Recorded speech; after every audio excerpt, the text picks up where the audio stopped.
Stephen King once wrote that nightmares exist outside of logic, and there's little fun to be had in explanations. They're antithetical to the poetry of fear. In a horror story, the victim keeps asking why, but there can be no explanation, and there shouldn't be one. The unanswered mystery is what stays with us the longest, and it's what we'll remember in the end. My name is Alan Wake. I'm a writer.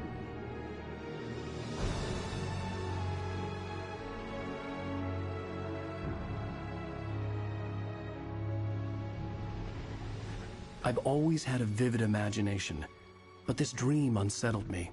It was wild and dark and weird, even by my standards. So yes, it began with a dream. Following a typical nightmare pattern, I was late, desperately trying to reach my destination, a lighthouse. For some urgent reason, I couldn't remember. I'd been driving too fast down a coastal road to get there.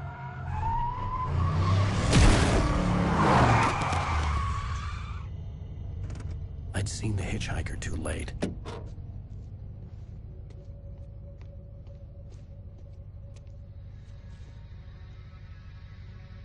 He was dead. I was convinced they'd put me in jail and I would never see Alice again.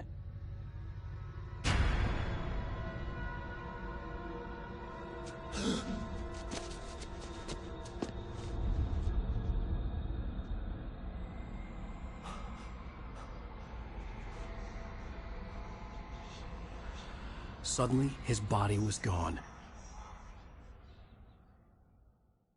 I was in shock from the crash. I could hardly stay on my feet.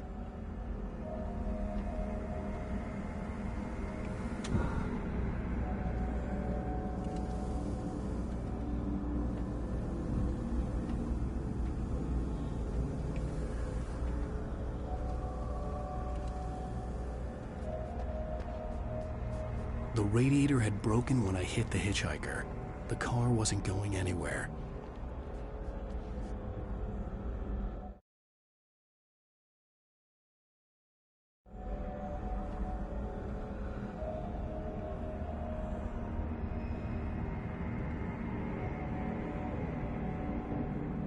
I had to go to the lighthouse. I knew there was something important waiting for me there.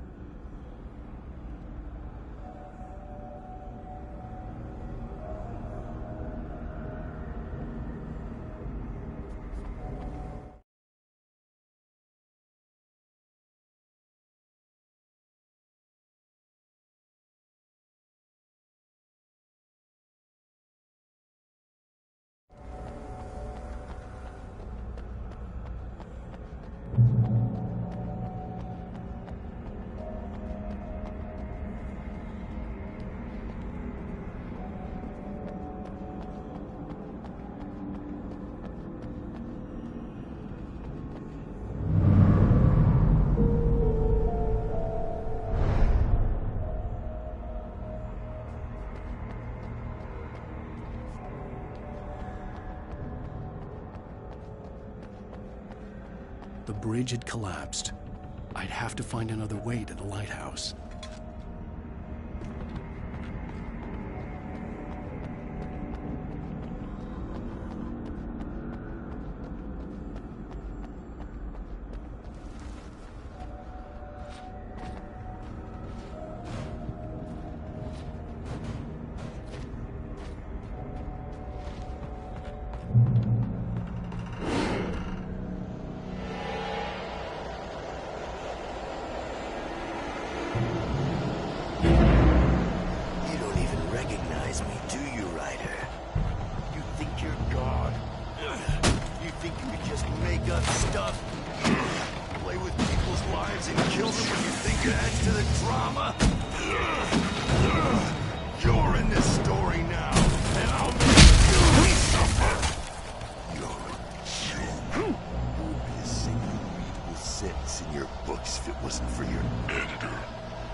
Already good. Not like they have any artistic merit. You're a lousy writer. Cheap thrills and pretentious shit. That's all you're good for! Just look at me! Look at your work!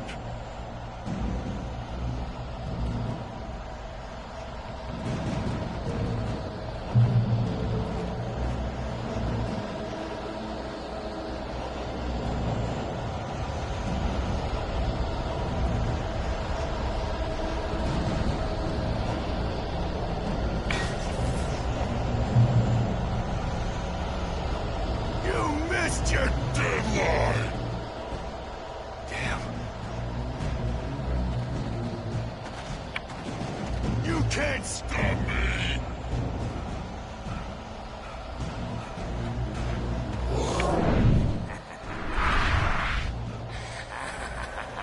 I realized that the hitchhiker was a character from the story I'd been working on.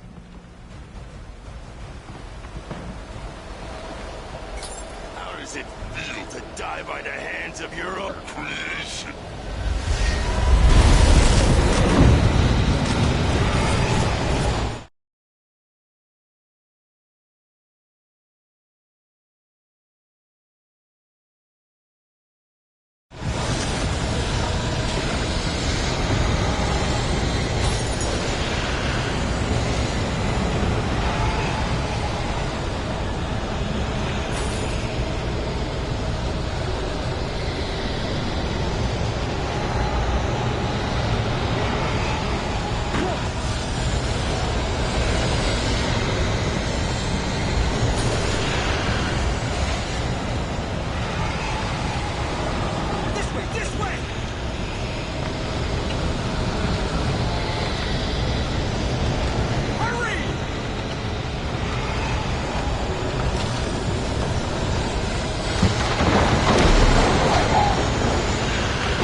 Oh no!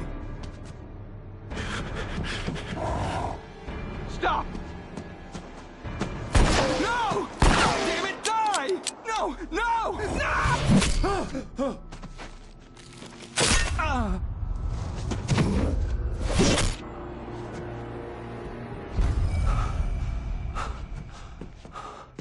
I was trapped. There was no way out.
You are hurt. You should go into the light. You are only safe there.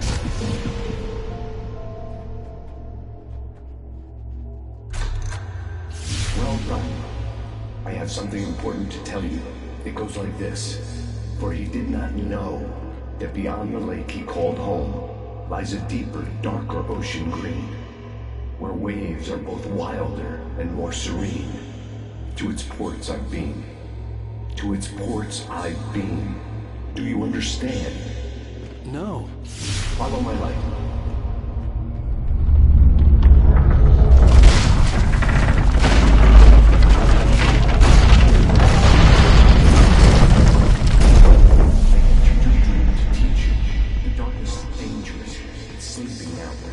When it feels you coming, it will wake up. There's no time. I can only show you the most important thing. The hitchhiker has been taken over by the dark presence. You can't hurt him now. The darkness protects him from all harm. Only light can drive the darkness away and make him vulnerable again. Here, take the light. Turn your flashlight toward him and burn the darkness away.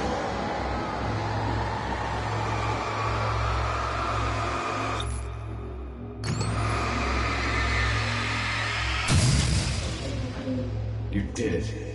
Now the darkness no longer protects him, but it's still inside, controlling him. He can't be saved. He's still a threat. He is still your enemy. Here, take the gun. Pick up the Now you'll die.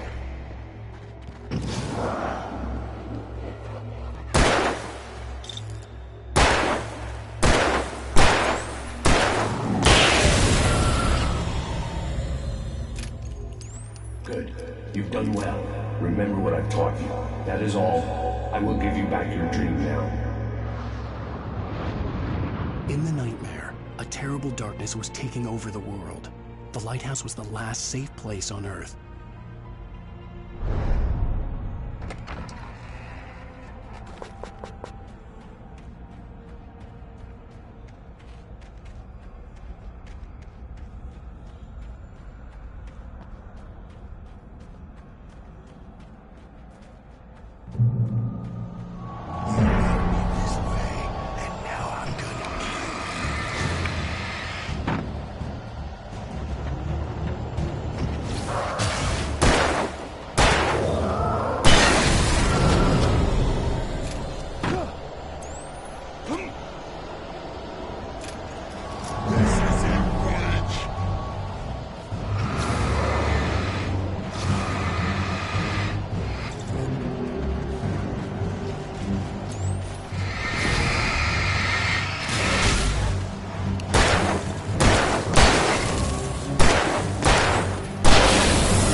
I can keep this up forever!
Baby, just another nightmare. Everything's fine. You dozed off. Right. Anything more than dozed off would be news for everyone. Cheer up, handsome. We're here.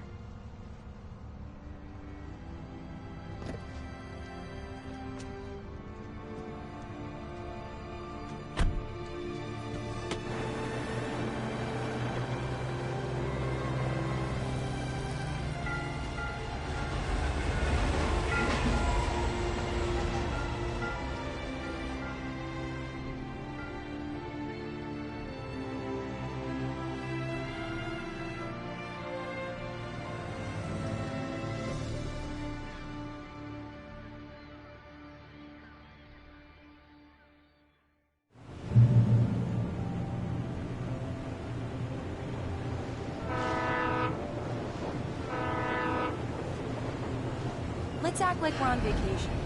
Go stand next to that old gentleman there. I want a shot of you with the town in the background. Sure. I'll even give you a title for the shot. A city boy, moments before he got eaten by a bear. Hi. Hello there. You picked a good time to visit our town. Deerfest is just 2 weeks away. Deerfest, huh? Did you hear that, honey? You have a lovely wife, if you don't mind me saying. I'm Pat Maine, by the way. Nice to meet you. Yeah, I'm Alan Wake. I won't pretend I don't recognize a famous writer such as yourself, Mr. Wake. A pleasure. I'm an avid reader myself. I hope this isn't too presumptuous of me, but I'm the night host of a local radio station. Any chance I could get an interview? Look, Mr. Maine, I'm on vacation. In fact, I'd appreciate it if we could keep my being here just between the two of us. I'm sure you understand. Fair enough. You can trust me to be easy. Not a hard man to track down if you change your mind, though. I hope you two have a lovely holiday.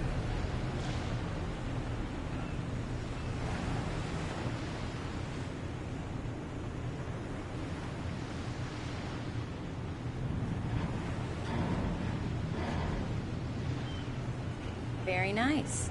I got a couple of really good ones. And I see you made a friend. That's cute. Right. Yeah? Hey, bestseller. How's my favorite writer? Are you there yet? Barry. Yeah.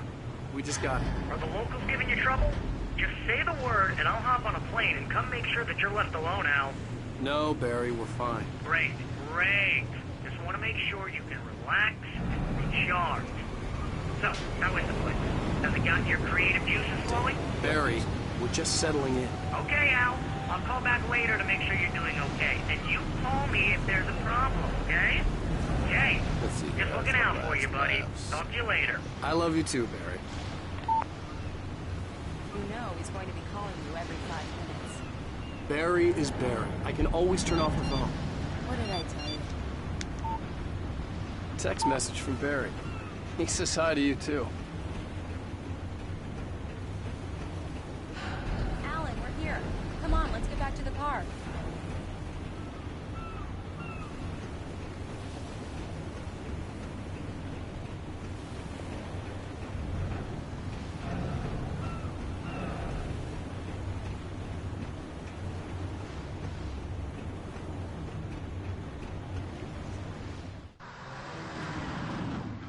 We need to stop at the local diner to get the cabin key from the landlord, a Mr. Carl Stuckey. He's waiting for us. I'll go fill her up while you get the key. I'll pick you up here in, say, 15 minutes? Sure. Alan, thank you for coming here with me. I love you too. Go on. I'll promise to behave.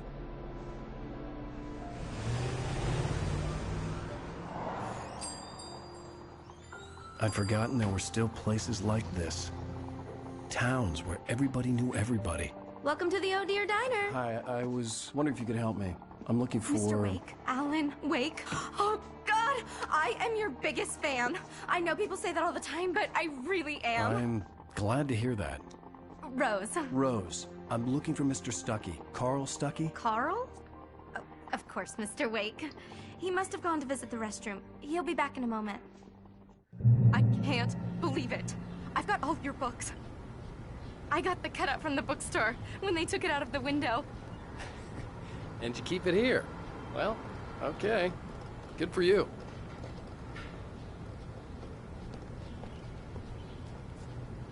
Try the coffee. Just don't blame me when you fall in love, 'cause it'll break your heart when you have to leave. Rusty here is no longer human. Nothing but black coffee under a thin layer of skin. Yeah, that makes two of us.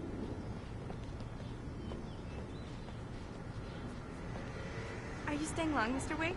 I can't believe it. Do me a favor, Sonny. I could really use a tune right now. Coconut, number 6 in the jukebox. I'd do it myself, but both of my legs have gone to sleep. Bad circulation.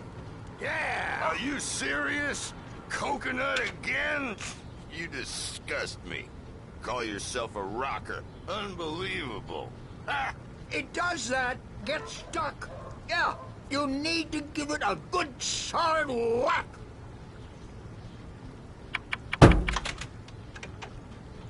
You put the lime in the coconut, drink them both up. Now that's what I'm talking about, yes! This is it. I've died and gone to hell.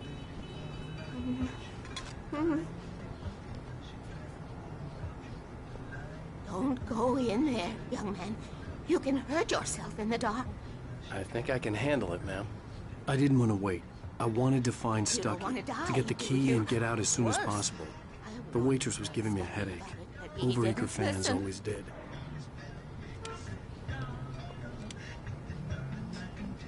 Are you on your own, or is your wife with you? I can show you the town if you want. Change the phone. This is what happens when you get slow. Thanks, Rose. We'll be sure to keep that in mind.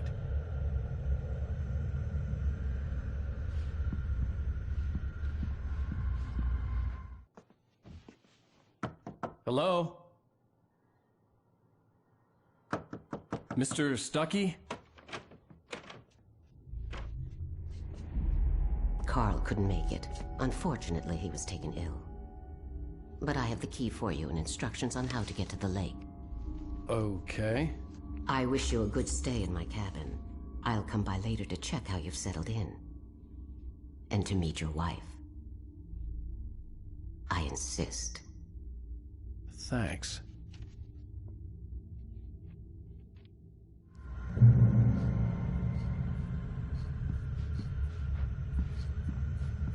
Cauldron Lake is a special place. Very inspiring.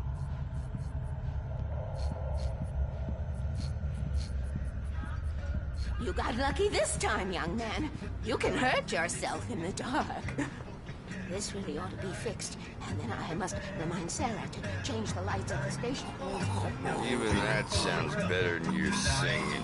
Are you all right? Splendid, splendid! Damn hernia.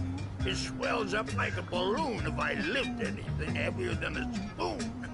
Yeah, splendid, splendid. It's been a long time gone. Good to see you. Hey, you wouldn't happen to have a bottle on you, would you, Tom? I wish.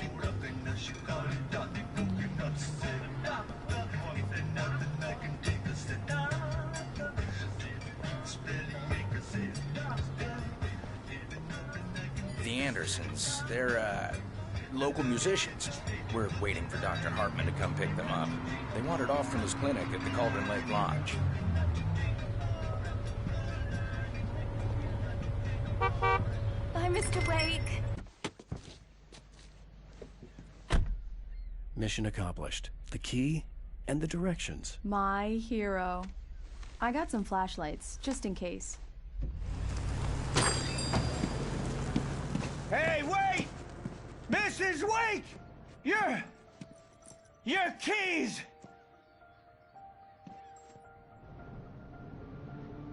That diner was a real nut house.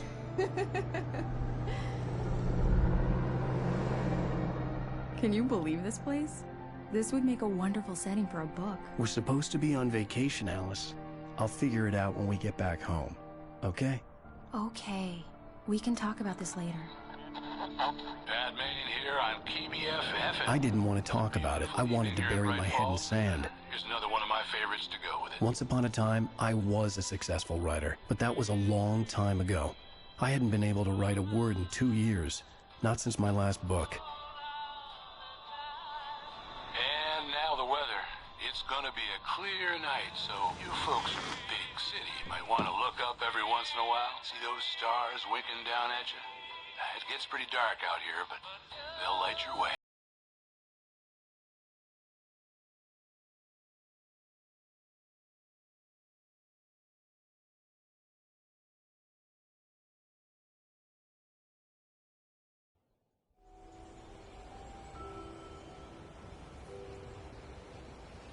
Wow.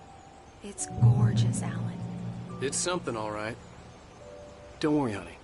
I'll get you inside safe and sound before it gets dark. And I've got the flashlight. I know.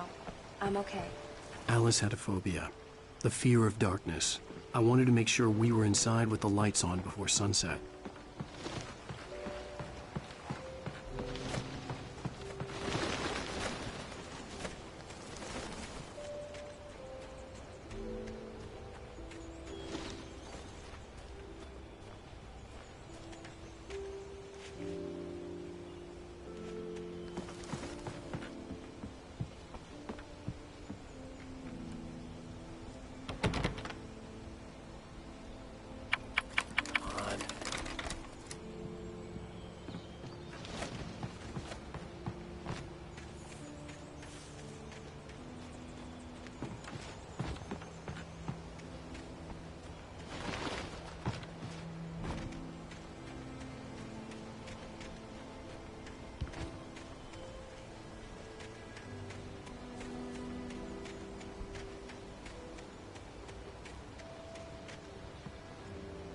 Alice had told me about Cauldron Lake Lodge. The old building used to be a hotel, but these days it was no longer open to the public.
It's dark in there. We need lights.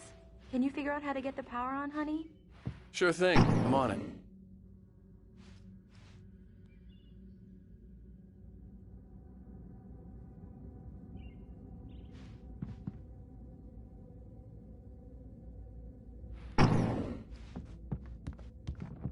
The power cable goes to that shed over there.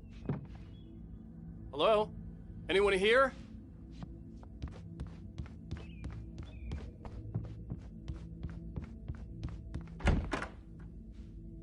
For a moment, the oppressive feel of the nightmare I had seen on the ferry returned. Damn.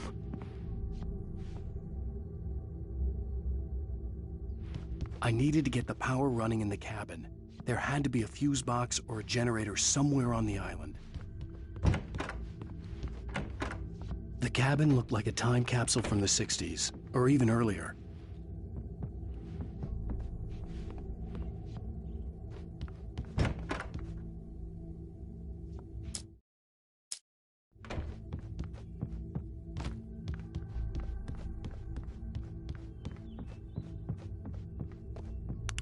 There's probably a fuse box or a generator in the shed.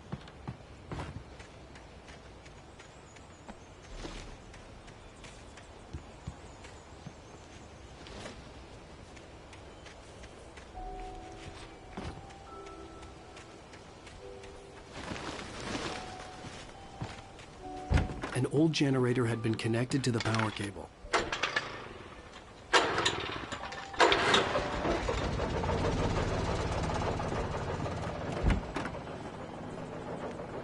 The lights are on! Good work, honey. I'll freshen up a bit and start settling in. Okay, I'll look around a bit. The island had once been the site for a love story. Maybe it would be that again. It was a beautiful place.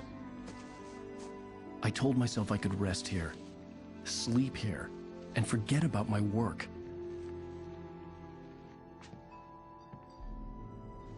I thought we could be happy here.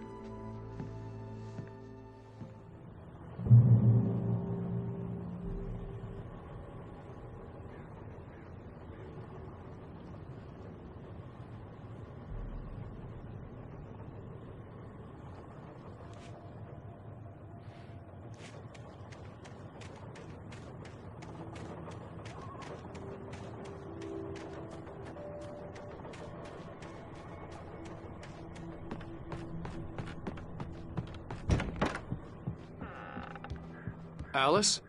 Honey? Alan, I'm upstairs. I have a surprise for you.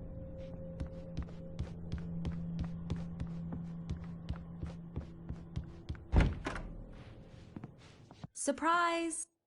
Alice? What is this? I guess I have a small confession to make.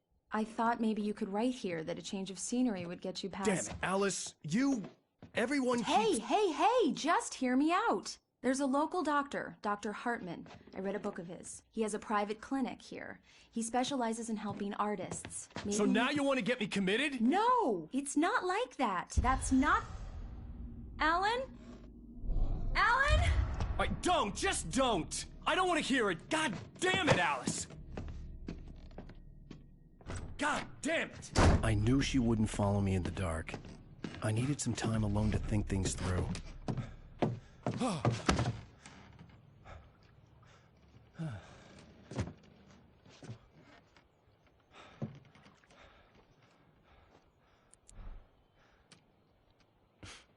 Damn it.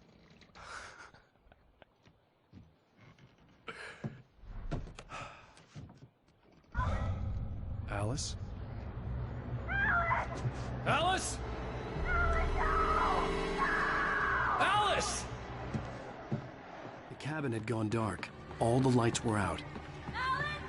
Alan! Where are you?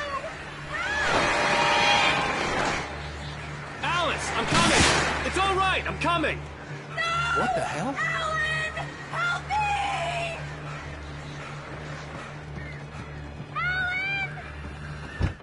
Alice? Alice?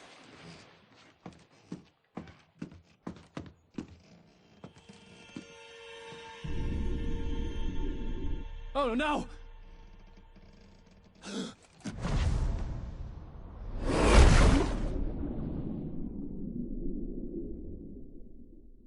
Keep going, Alan. Wake up.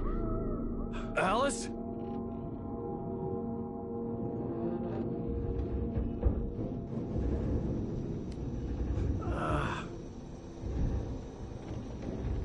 Waking up in the crashed car felt like I had woken from one nightmare and entered another.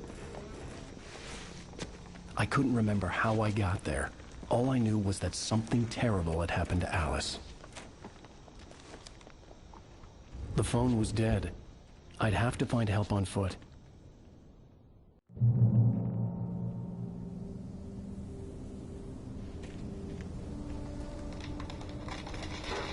Among Alice's things was a book, The Creator's Dilemma, by a Dr. Emil Hartman. Seeing the book brought back my fight with Alice. I didn't like it, and I didn't like the guy's smug face on the cover either.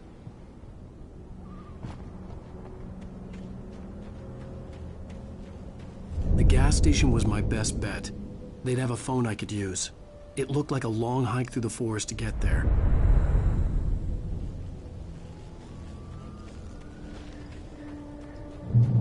Damn.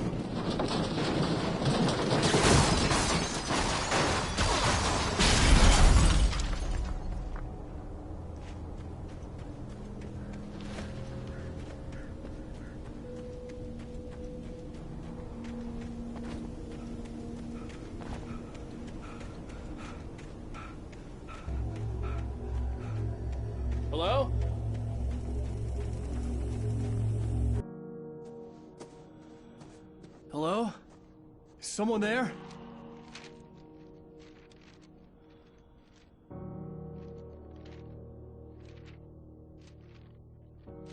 The loose sheets of paper were pages from a manuscript entitled Departure. That was the name I planned to use for the next novel I had never gotten started. I was named the author. I hadn't written it. I couldn't remember writing it. In the scene on the page, the hero was attacked by an axe murderer in the woods at night.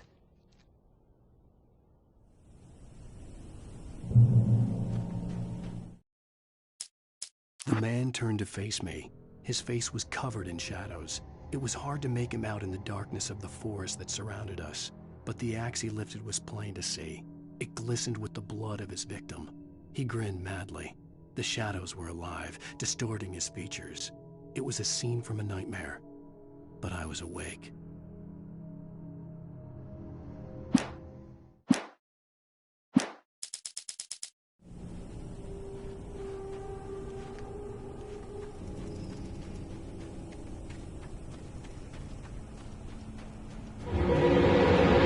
Anybody there?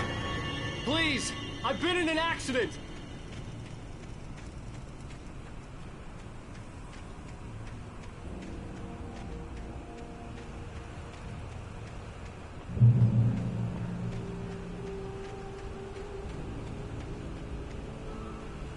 The lights up ahead were a good sign. Maybe I wouldn't have to hike all the way down to the gas station to find a phone.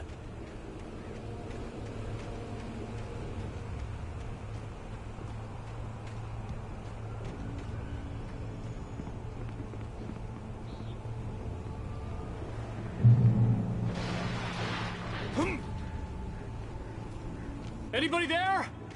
Please, I've been in an accident. Hey!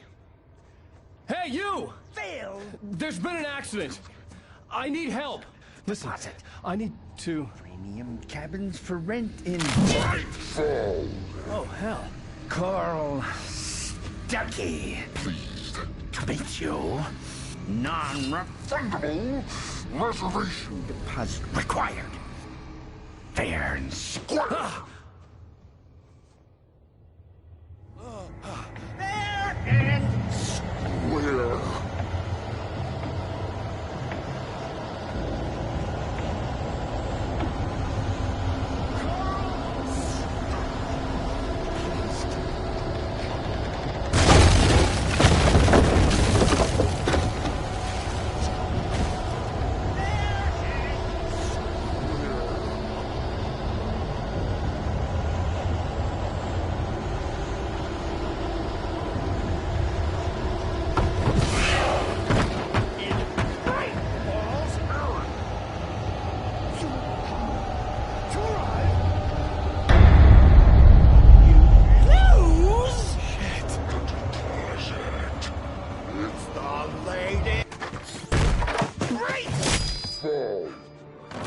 I had to figure a way out of this.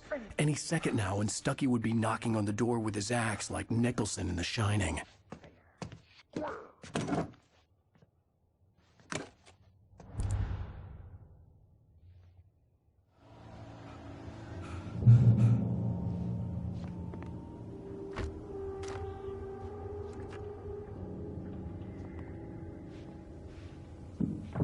During your trying, it's the latest thing. Yes. In Right phone, Sheriff Station. Only after... Roman. Hello? One stone. The spread.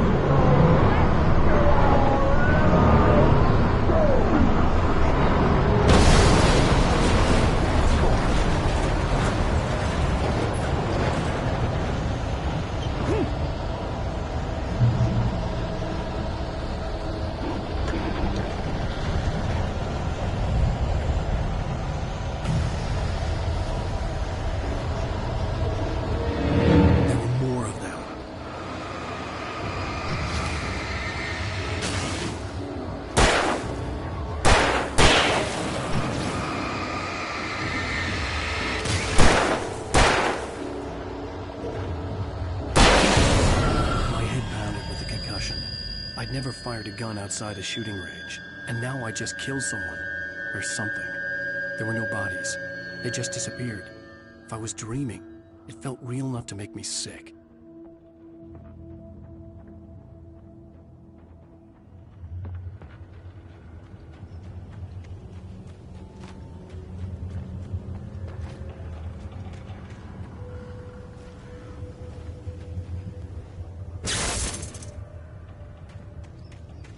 The dark forest was the last place I wanted to go, but I had no choice. I had to get to the gas station.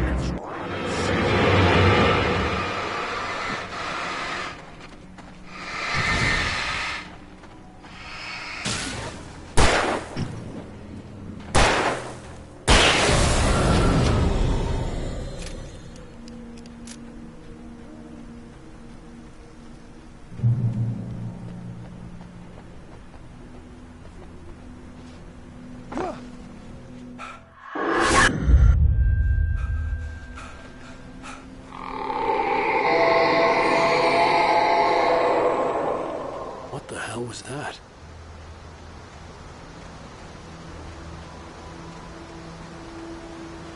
When I saw the river below, something uncoiled itself inside my head.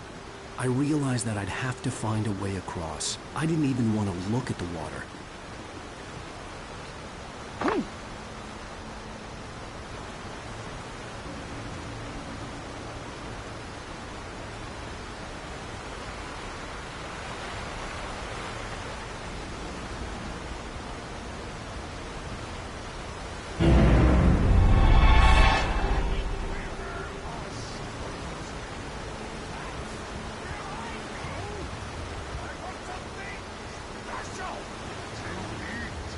Stucky was still out there, in the dark, stalking me.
The staircase was broken. I had to make my way up some other way.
With all this forestry equipment around, there had to be something I could use to...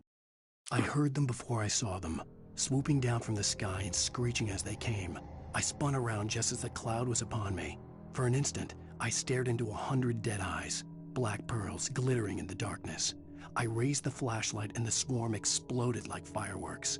Feathers burned, turned into ash. I couldn't hear my scream above theirs.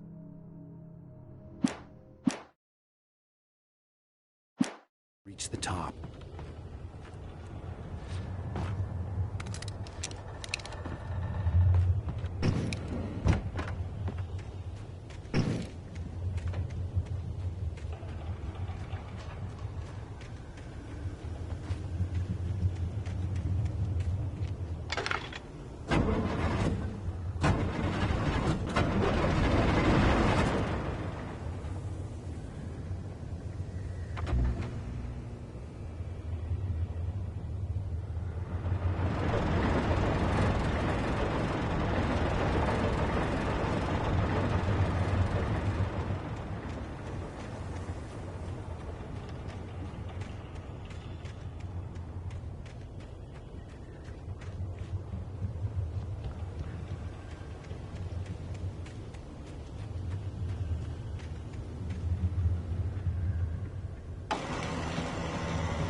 Well, I was just outside for a breath of fresh air, and what a night. I know most of you are probably in your beds by now, but if you're still up and around, take a moment. Step outside for a spell. The weather's absolutely still. The sky is crystal clear. It's like the forest is quietly breathing along with you. You listeners know I'm a night owl, and it's on nights like this I wish I wasn't cooped up in the studio. Makes an old man like me wish I could just roam wild. But here I am, and it would keep you company all night long if I weren't. It looks like I'm not the only one staying up late. Caller, you're on the air. Hey, Pat, it's Maurice Horton. Hello, Maurice. What are you up to? I'm taking Toby on his walk. Oh, isn't it beautiful out there? Sure. Pat, the reason I called is that Toby heard something rough from the undergrowth and took off after it, and I couldn't find it.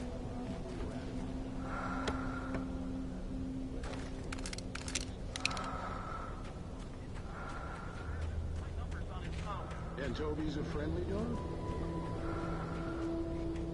Usually he comes back, but we were pretty far from home, and it sounds like he went pretty far. Great dog.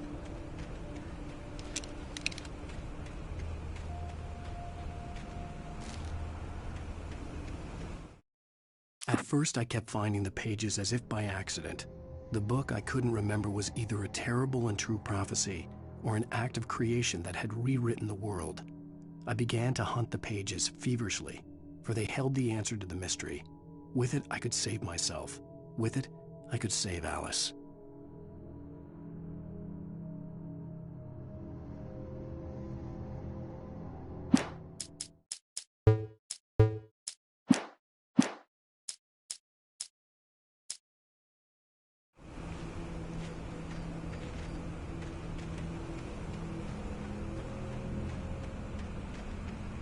The gas station was closer now, its light welcoming in the darkness. Paul makes the best dogs in the state. Belly Burster is the best with no cuts. Monster Dog is second best. The famous dog is...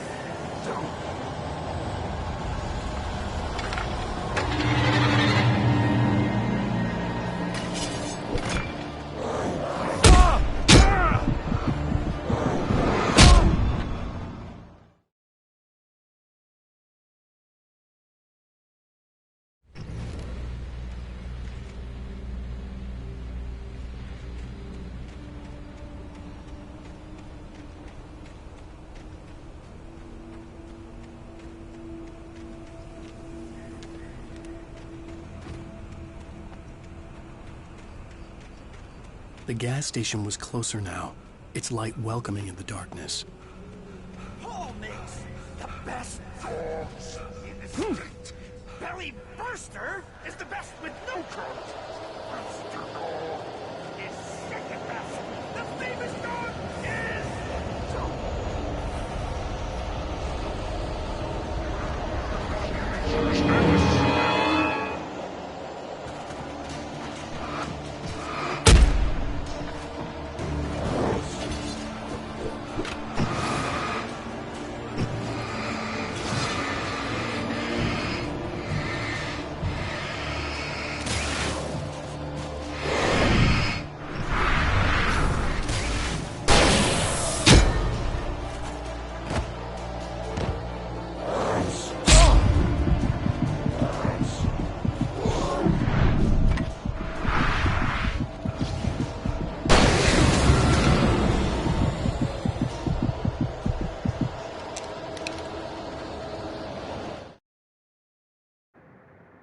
Dude, the combat in this game, oh my god.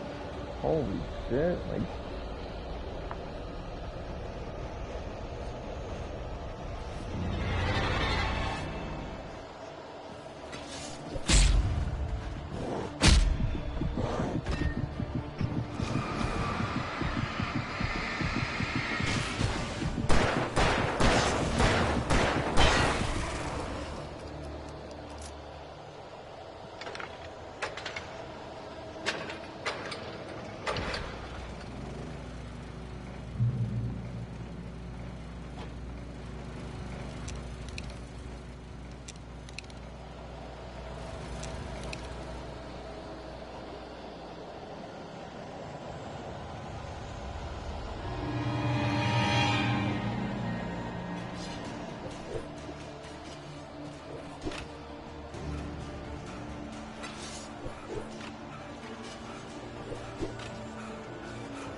Eerie hand-painted graffiti was revealed by my flashlight. Someone had hidden a chest of supplies near it.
No, a man like me needs a hefty meal.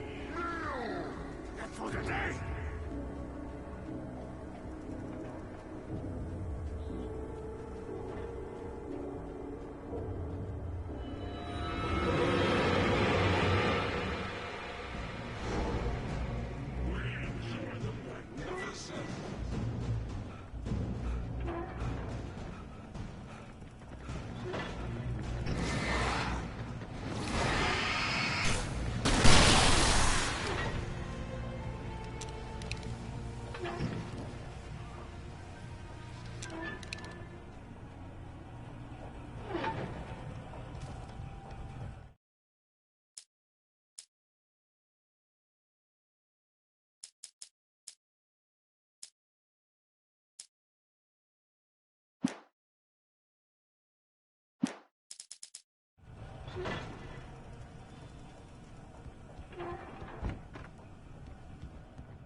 Science.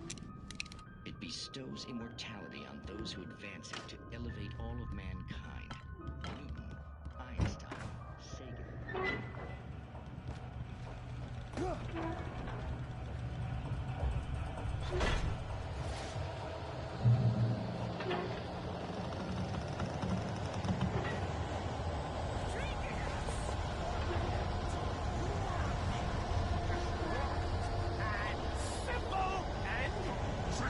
As you might think, it can be dangerous.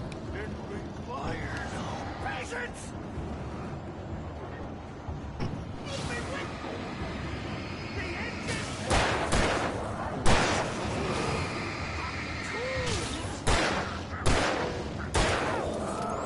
easy and real.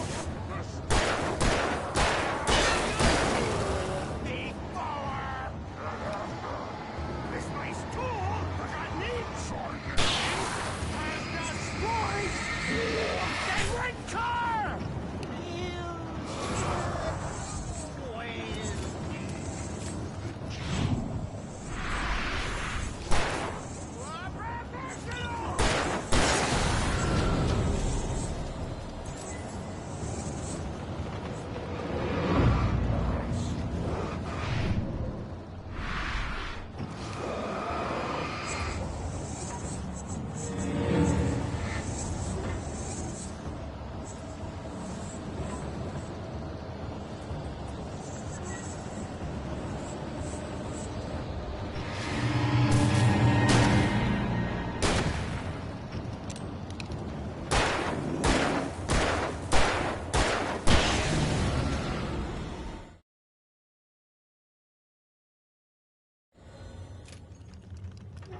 Stucky's body vanished, leaving behind only a lifetime of nightmares to come.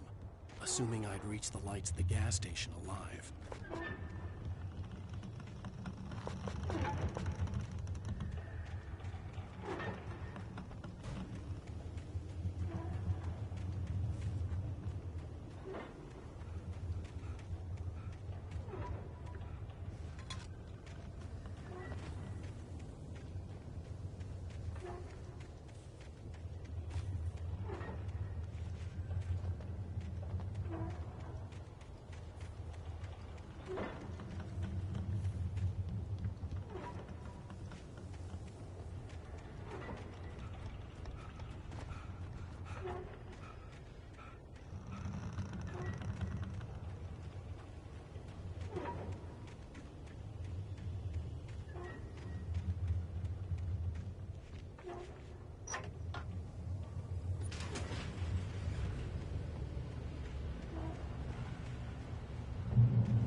I recognized the parade float I had seen in Bright Falls when I first arrived with Alice.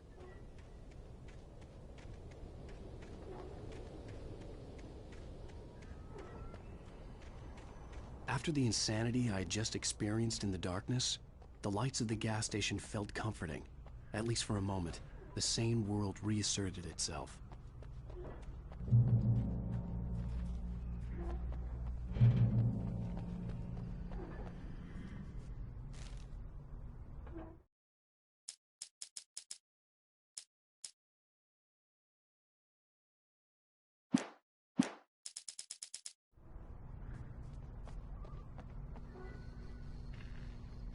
The Deer Fest had been 2 weeks away when we arrived. If the day count on the banner was right, I was missing a whole week between the night we got here and now.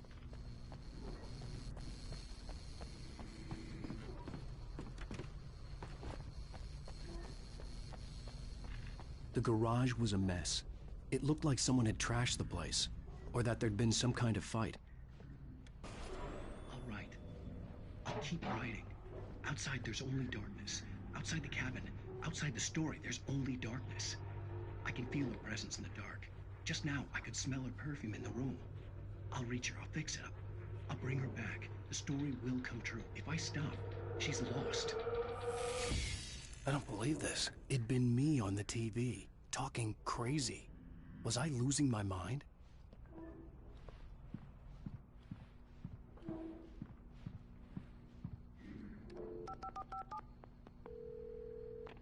Great Falls Sheriff Station.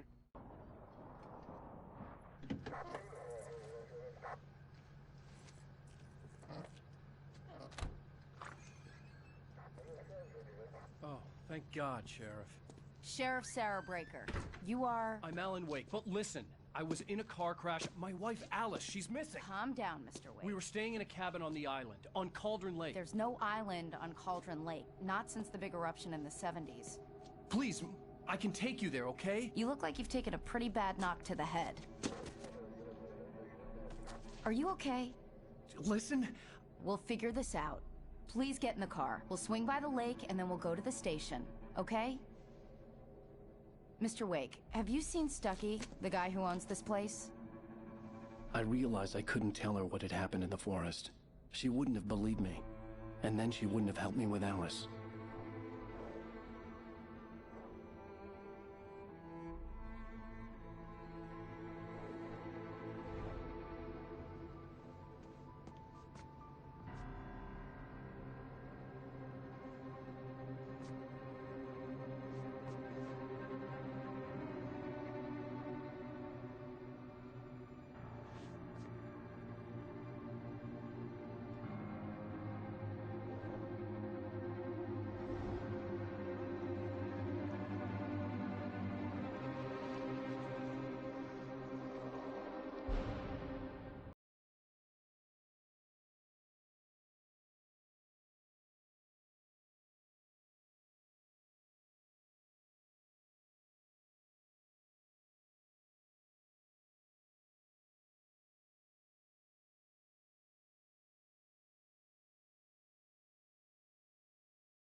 I came to Bright Falls with my wife, Alice. Thank you for coming here with me.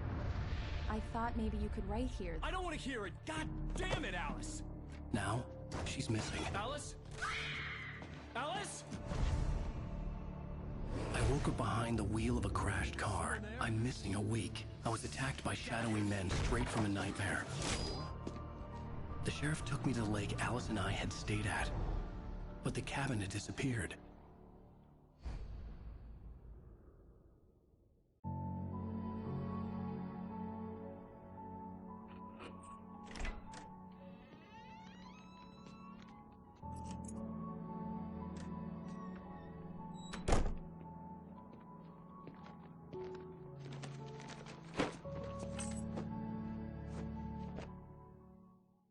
Honey, I'm home. Back here, sweetie. How was it? Worst weather I've ever seen. You should put some coffee on. It'll warm you up.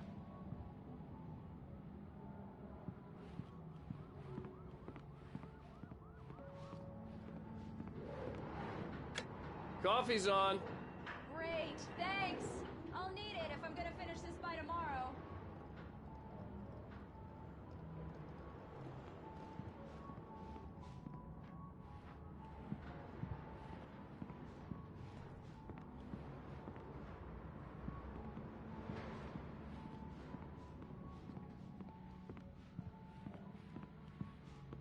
Oh, hey, I just finished those cover mock-ups. They're on your desk. Tell me what you think. No kidding. I didn't think you'd get them done this quickly. On occasion, I can perform all sorts of miracles, my dear. Oh, really? Well, you seemed to think so last night.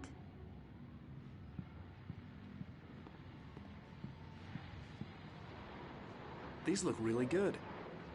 Oh, sure, until Barry gets his hands on them. Which, by the way, will happen over my dead body. The last time was the last time. Oh, and speaking of Barry, he called. Alan! Alan! Please check the fuse box! I'm right here. I'm on it, honey. Please, hurry! I'm right here, baby. I'm fine. Just get the lights back on. Now, please. Honey, it's a power outage. I've got the flashlight. You okay? Okay. I'm sorry. It just really spooked me. Don't worry. We'll just break out the candles. I know it's stupid, but it's just... Especially when I'm not prepared for it, you know? It gets to me. I love you. Tell me a story, writer. Okay. I used to have these nightmares when I was a kid. The dark really spooked me, too. When it got really bad, my mom gave me this old light switch. She called it the clicker. The clicker, huh? Yeah. If I ever got scared of the dark, I could just flip the switch and a magic light would scare the monsters away. Oh, sure. Here it is. Alan. Maybe it'll help you, too. Yeah, nice story, writer boy. You made that up right now, didn't you? No. Seriously. I love you, even if you are a liar. Thanks for this.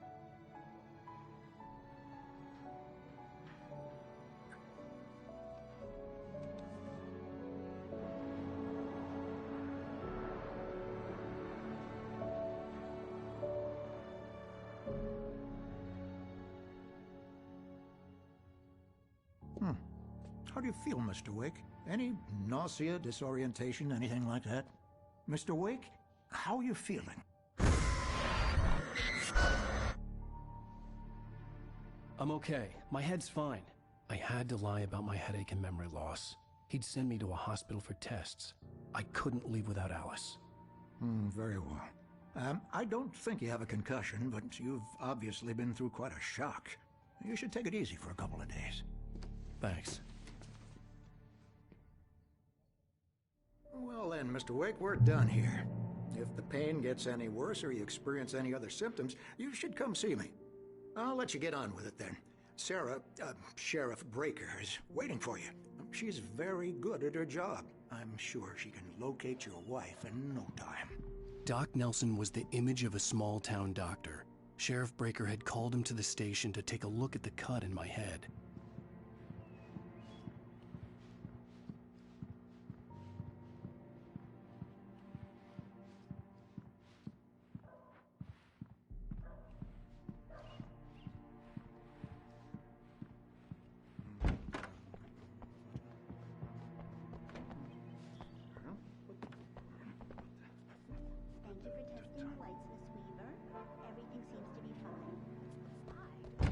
Come in, Mr. Wake. Your phone's on the desk. The battery was dead. It's charged now.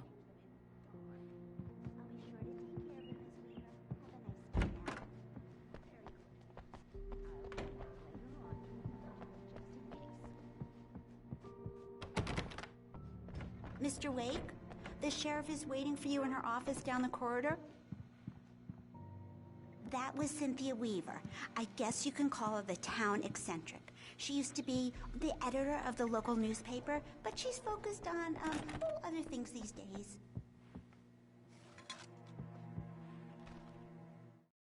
Alice looked through the viewfinder, lining up the shot. Cauldron Lake was breathtaking. Something caught her eye. A figure standing in the shadows behind the camera.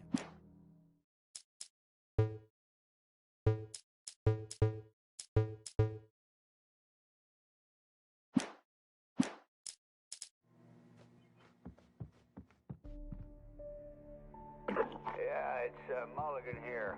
I'm at Stucky's gas station with Thornton. There's no sign of him. Over. The sheriff wants to see you in her office, Mr. Wake.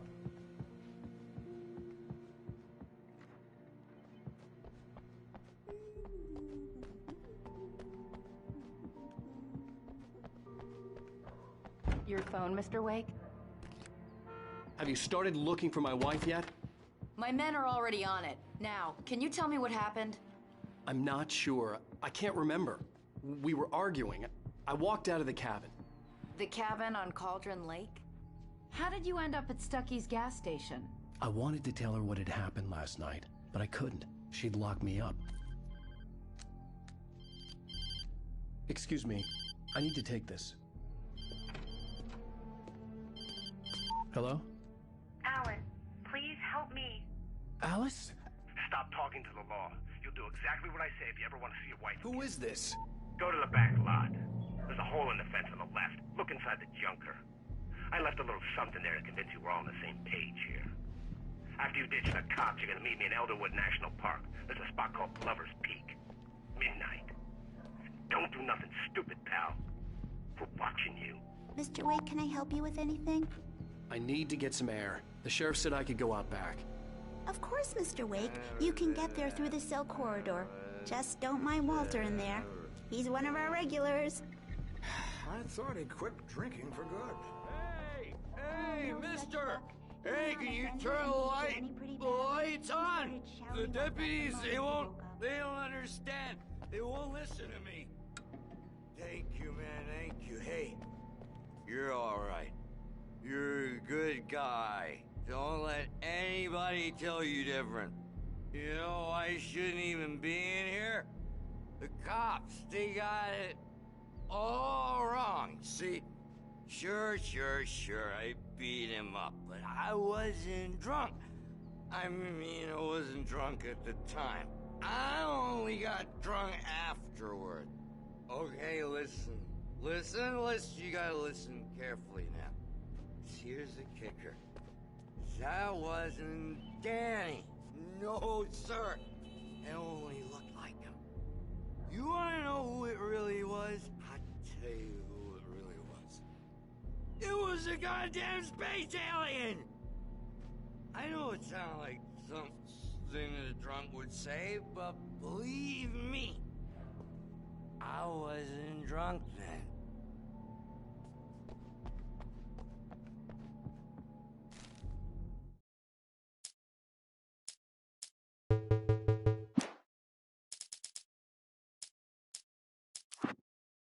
In spite of its human mask, to describe the dark presence as intelligent would have implied human qualities on something decidedly inhuman. Nonetheless, it found the one spot in the diner that was dark enough. Some light spilled into the corridor, ravaging it. But it took the pain. Horrible as it was, the writer would soon fix that. He would be coming to the one place where it still had power.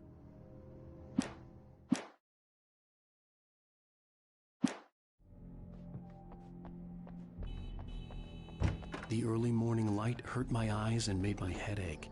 The man on the phone had said, "Go through the fence on the left."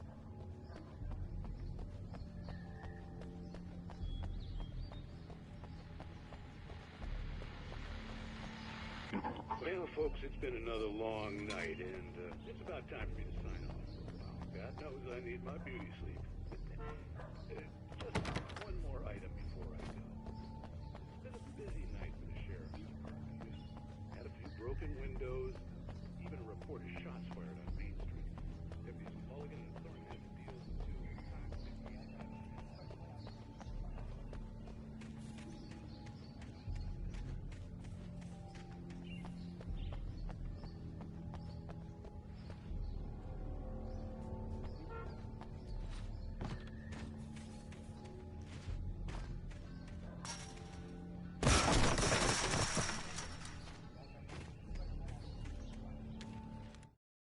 kidnapper fired his gun one last time, and the shadow vanished into the darkness it had come from.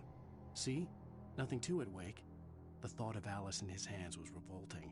We stood on the wooden platform of Lover's Peak, the waterfall on the mountain behind us, the lights of the radio mast blinking red in the heights above. I fought with the urge to take a swing, force myself to speak. Let's cut the act now.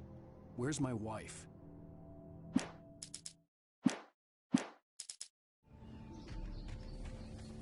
Alice's driver's license had been placed on the front seat. The caller meant business. The caller had told me to find a hole in the fence behind the police station. There was something for me in an abandoned car. Barry? Ow! Ow! Thank God! Where the hell have you been? I've been trying to reach you for a week, you and Alice. I've been worried sick. I flew out yesterday. I'm here in Bright Falls. Barry, listen to me. I'm at the sheriff's station. Come and get me. I can't talk now. Ow! What the hell is going on? I had to get the sheriff to let me go. I needed to get to Elderwood National Park to meet Alice's kidnappers.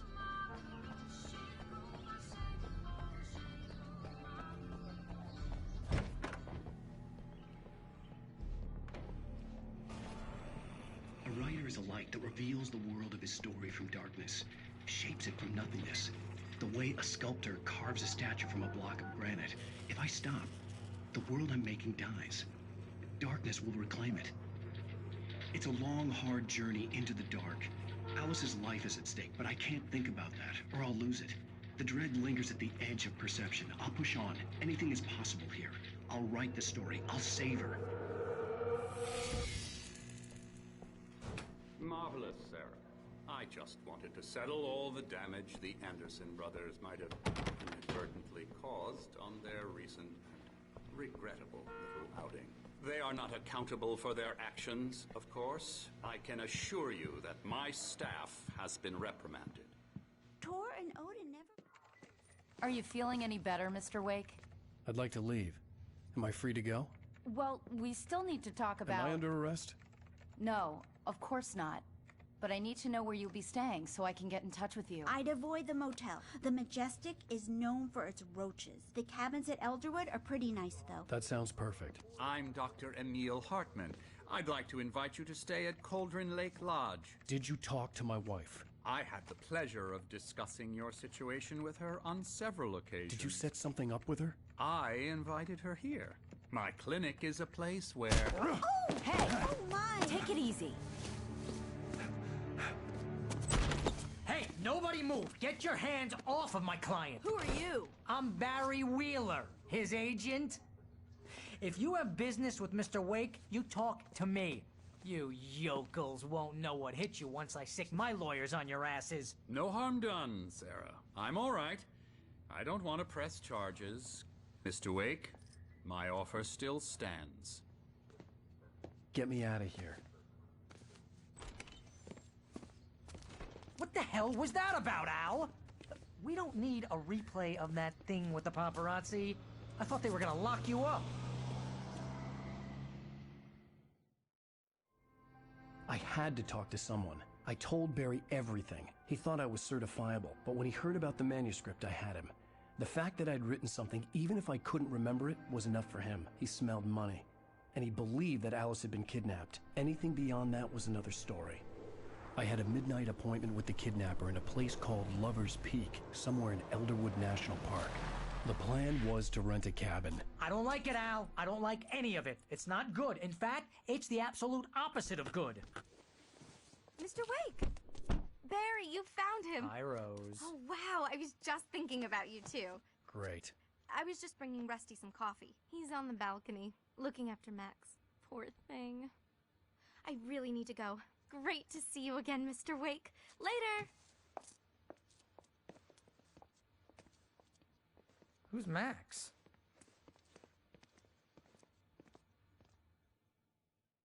What an airhead. Jeez, Mr. Takes a swing at everybody. This is not her fault. She's a very nice girl and, more importantly, a fan. She even has a fan site dedicated to you.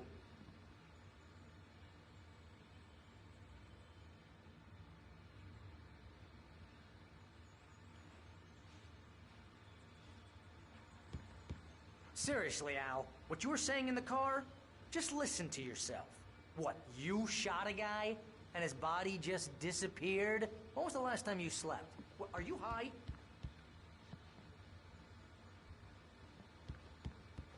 Have you been drinking?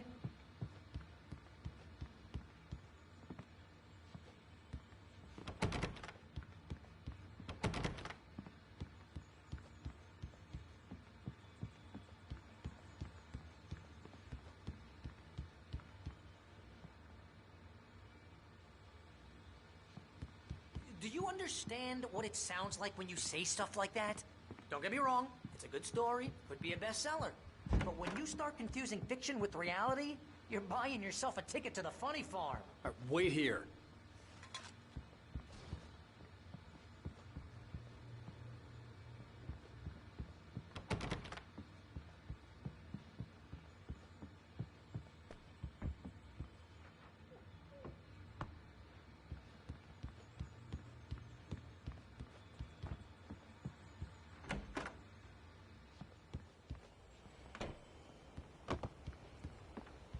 Easy there, boy.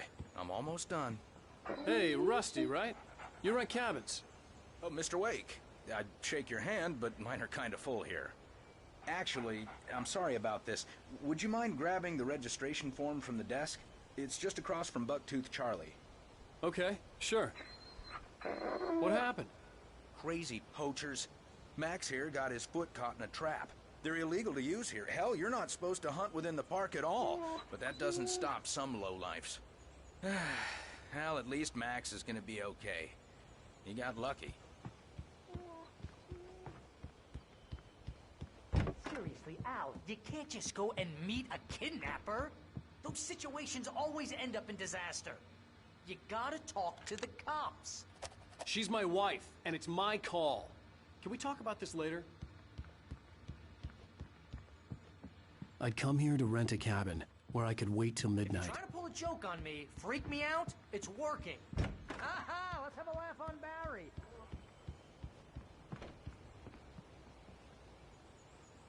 Wait here. I think this is the form you wanted. And here are the keys. Okay, you're all set, Mr. Wake. Glad to have you staying here. Thanks. Can you tell me how to get to Lover's Peak? Oh, sure. It's at the end of the nature trail. Just follow the paths, you'll get to it eventually. It's an easy walk. Nice spot, too. If you have any trouble finding it, just keep your eyes on the radio mast. It's right below that. Look, Al, you're asking me to believe that you shot a dude who went poof into thin air, a guy who was bulletproof until you pointed a flashlight at him. You hear that from people who end up spending time in padded rooms, strapped to their beds, wearing white shirts with too long tangled up sleeves.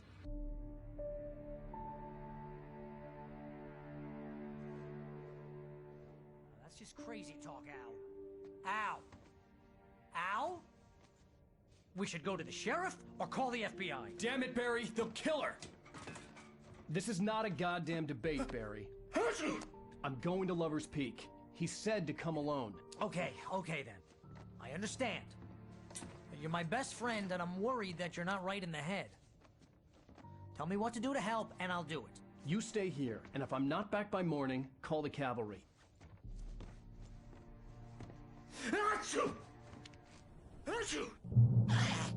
Just be careful with the natives, Al. These yokels are dangerous. Everybody hates a tourist, or it'll be Deliverance all over again. Bless you. Oh, this place is trying to kill me. I'll bet there's mold in here, spores, poison ivy, God knows what. This is so not worth a 15% commission.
I knew I should have gone to the cops.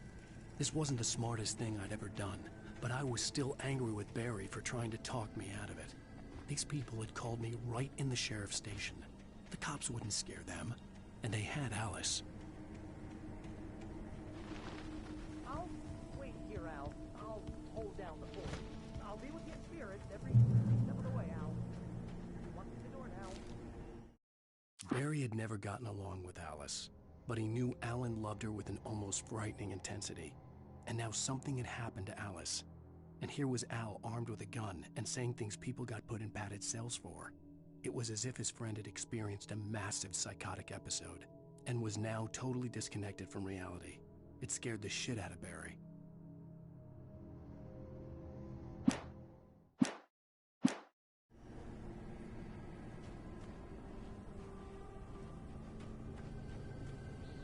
Barry had the keys to the car he rented. It wasn't a long walk to the visitor center, and it wouldn't be any use to me in the forest.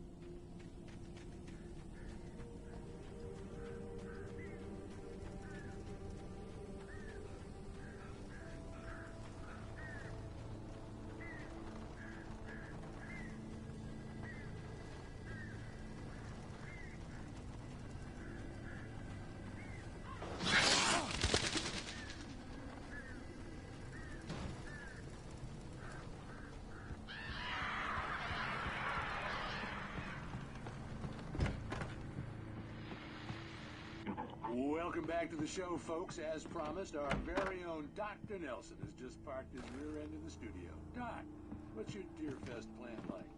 My plan? You make it sound a lot more organized than I ever seem to manage. Oh. No plan, really. Just taking the atmosphere. I'm getting a little too rickety to do much more than that, you know. Tell me about it. No sack race for us older gentlemen, huh? Yes, exactly, Pat.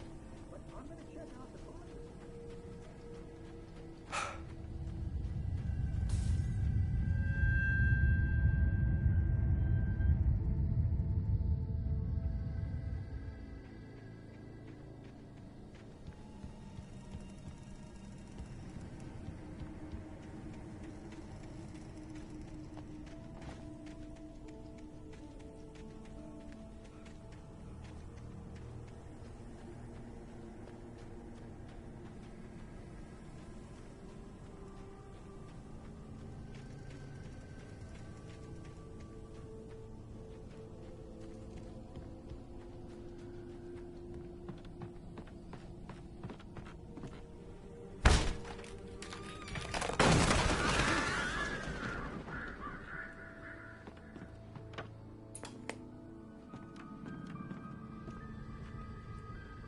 Crime and punishment. The cancer and cure of civilization. But some crimes are impossible to punish, especially in Night Springs. Tonight's episode, The Man in the Mirror.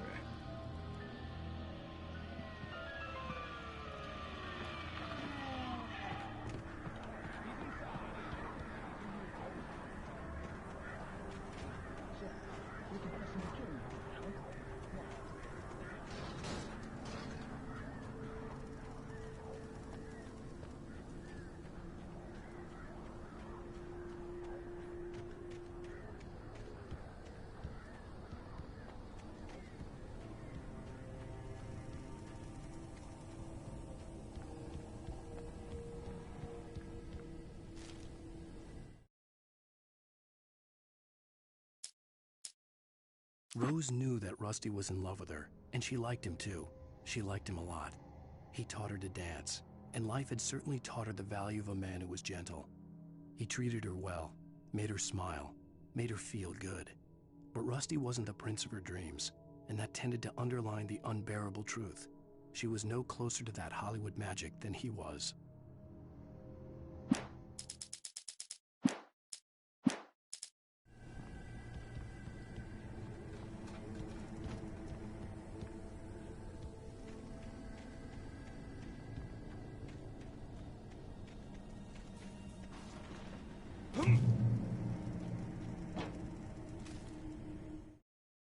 The air in the visitor center was heavy with an awful smell, as if some rotten drowned thing had crawled up from its grave. Rusty kept coughing blood. My eyes were drawn to the twisted shape of his broken leg. The attack had been vicious. Max whined in his cage. Rusty's eyes were wild with fear and terror. He gasped. "Mr. Wake, it happened just the way it was on that page."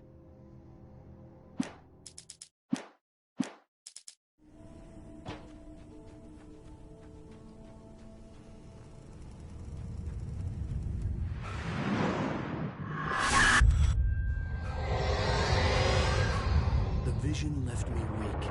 This was no head injury.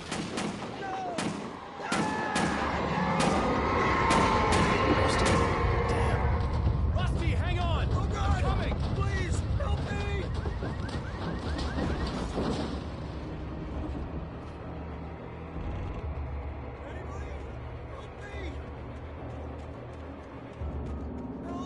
Help me! The ranger's office was locked. I'd need a key to get in.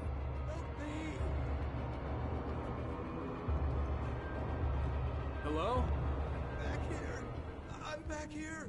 Hey. Mr. Wake? Oh, hell. It happened just the way it was on that page. I found. Came true. It knew. So dark. It'll come back for me. You must... The lights. In the office. I have the key. Okay, Rusty. Hang on. I'll be right back. Whatever did this couldn't be far. Rusty had found a page from the manuscript. It would help me understand what had happened. Shh. Good boy.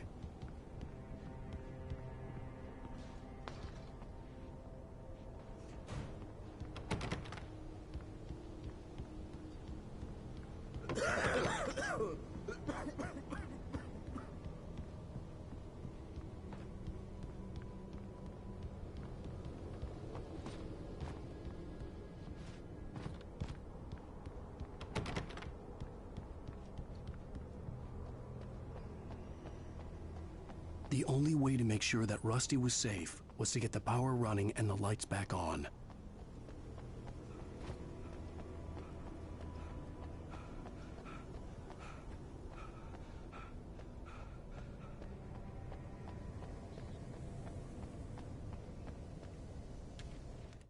The visitor center was sturdy, but the impact turned the front of the building into splinters. Rusty was thrown across the lobby like a rag doll and hit the far wall hard. It didn't hurt until he tried to move and saw his leg bend the wrong way, felt the broken rib stabbing him on the inside.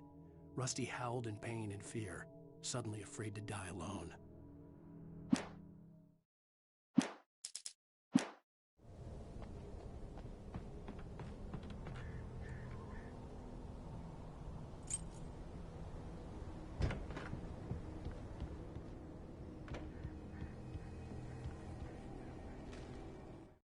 At the last instant, I changed direction and threw myself down. The axe splintered the trunk of a tree. I stumbled into the pool of bright light. My lungs burned. I was too exhausted to move. I tensed as I waited for the killing blow, but it never came. I raised my head. Nothing moved in the darkness beyond. For the moment, bathed in the cold light, I was safe.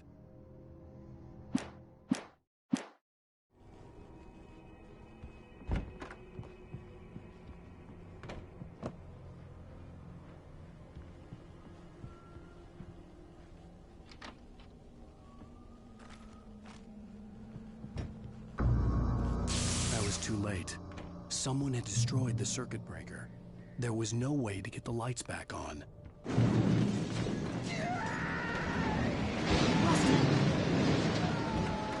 Rusty!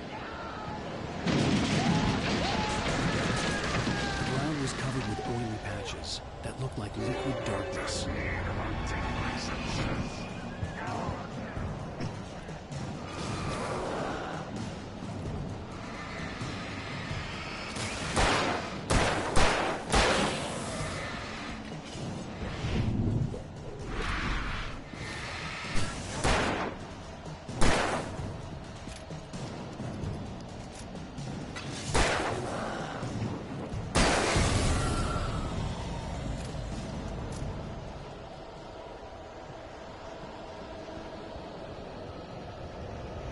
Something had torn a mammoth-sized hole in the wall.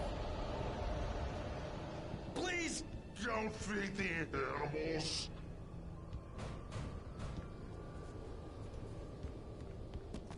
Fishing is only permitted for those visitors who purchase a park fishing license.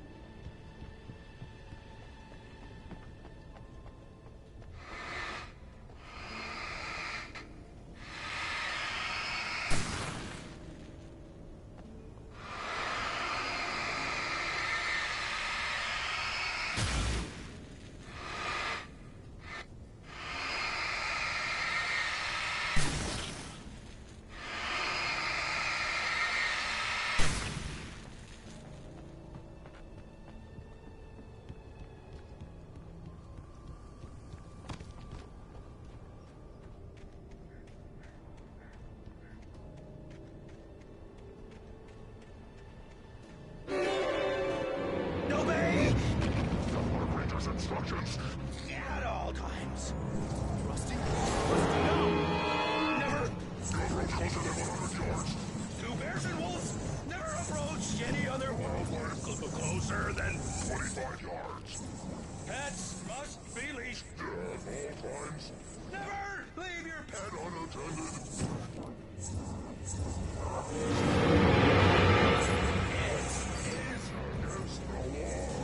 To remove any natural objects or historical artifacts from the park grounds.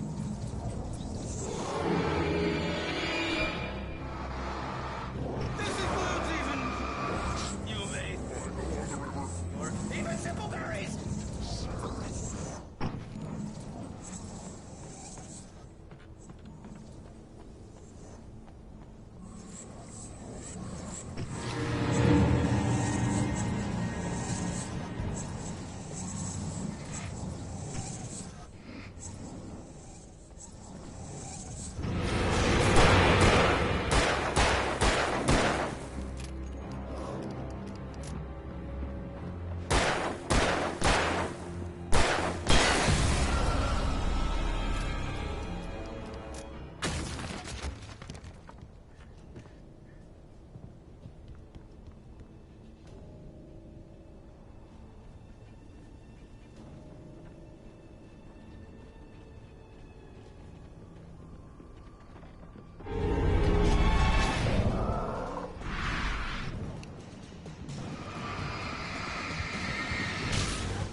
What the hell was that? I saw from the window. I saw something. Forget about it, Barry. It's just me going crazy. Oh, jeez. Oh, jeez. You're not crazy. I wish you were crazy, but you're not crazy. Ow, be careful. Stay in the cabin. Don't open the door for anyone. I mean it.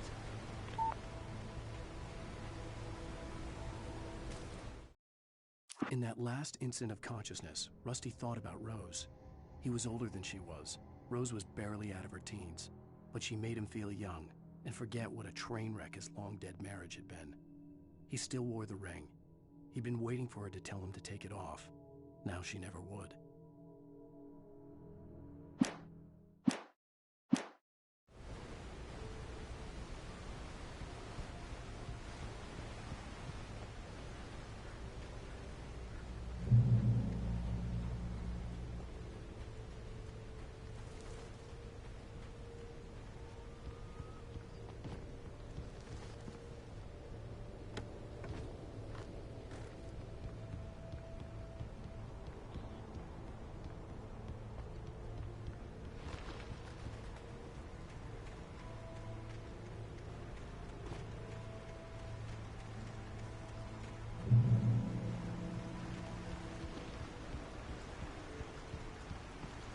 Lover's Peak was at the far end of the nature trail.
Nobody in Bright Falls seemed to know where Al was, but Rose, the waitress at the diner, had seen him.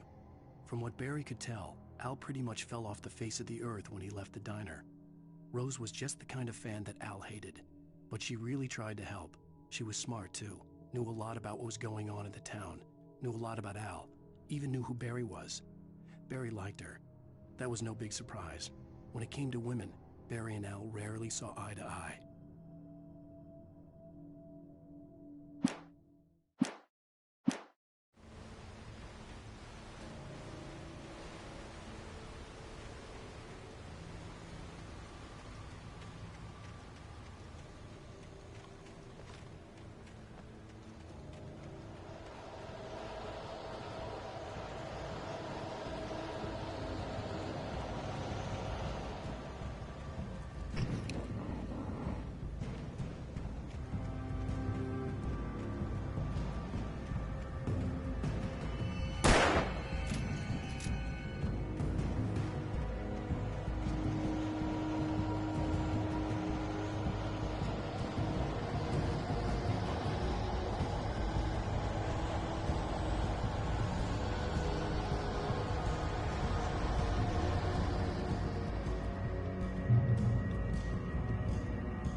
I turned the corner, afraid of what the flashlight's beam might reveal. Suddenly, a roughly painted symbol of a torch glowed in the light. Behind it, hidden by a rock, sat a battered metal trunk. It was here for a reason, packed with supplies, batteries, flares, ammo, things you need to make it through the darkness of the night. Something left behind by someone who knew what I knew, and more.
Agent Nightingale didn't want to be in Bright Falls. These little communities revolted him, and he didn't like the trees or the coffee. He now knew that impossible horrors lurked behind the storefronts and smiles. He desperately wanted to turn the car around and just drive until he passed out or ran out of road and booze. But he had a job to do. He had a rider to catch, at any cost.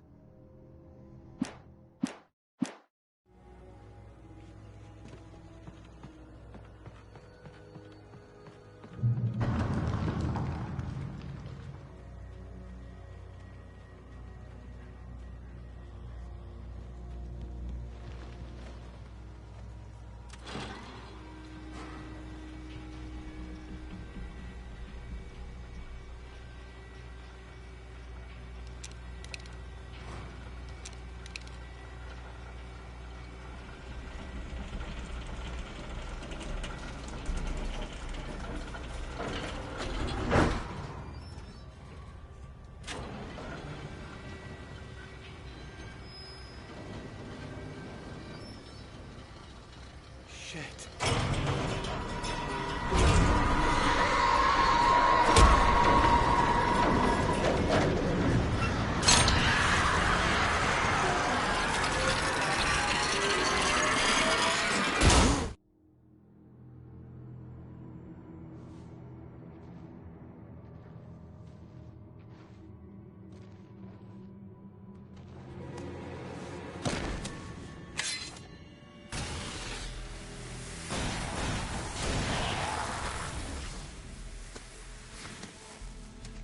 on, we gotta get moving. More of them coming.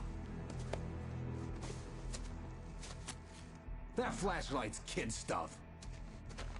The flares will keep the bastards away.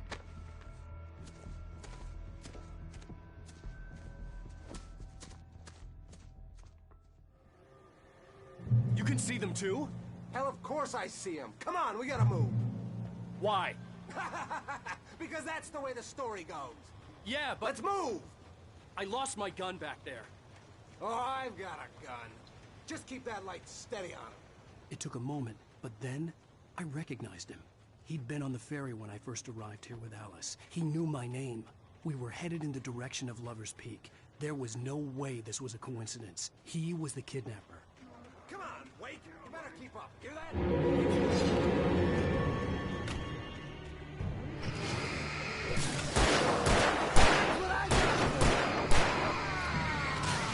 Bring it!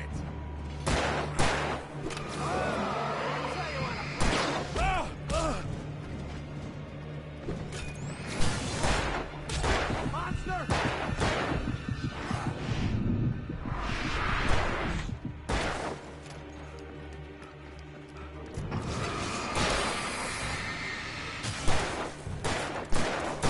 Fighting me! Huh?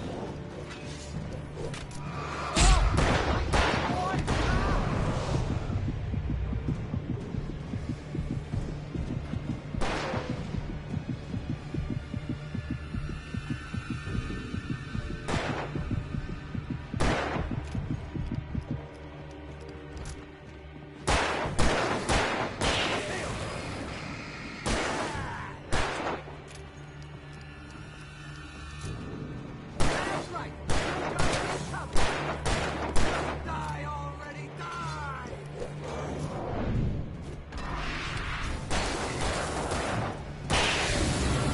Lover's Peak, right up these stairs, Wake. Use the flares from the emergency box to hold them off while I get these boards off. Give me the gun. Yeah, no can do, Wake. Are you kidding? Give me the gun! No time for back talk. Hold them off, damn it.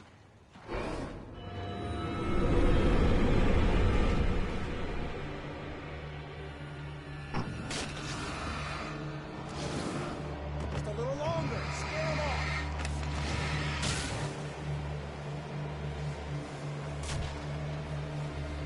Get some light on those bastards. That'll keep them off us.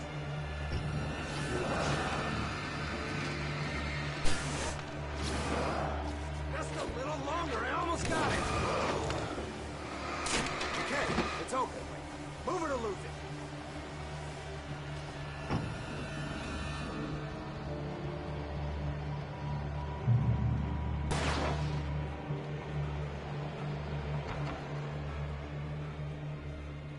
Better get ready. They'll be on us soon.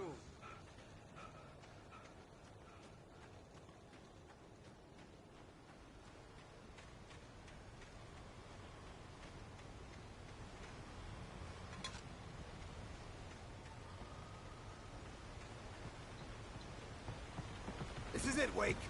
The last stand. There's more flares here. Get ready. We fight them as long as they keep coming. Give me the goddamn gun! They're coming!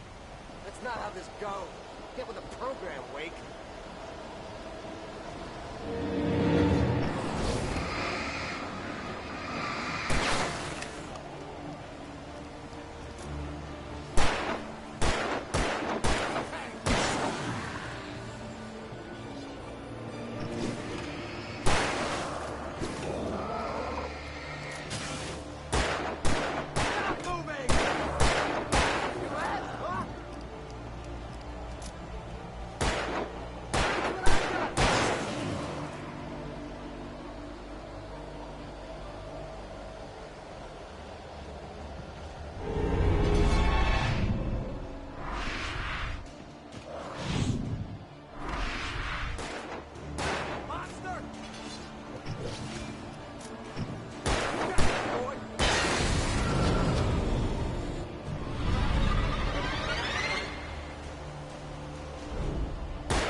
Let's cut the act now.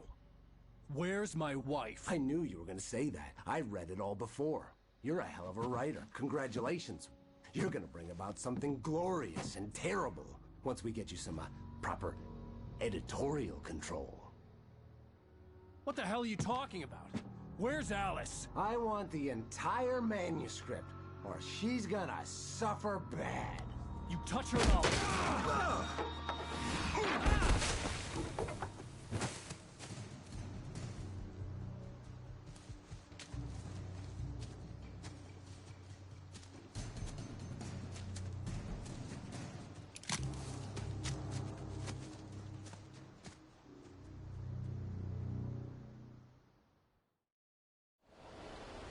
You're gonna give me the manuscript or you'll be sorry. No! Come back here! I swear I'll kill you if you hurt Alice! Do you hear me? Come back here!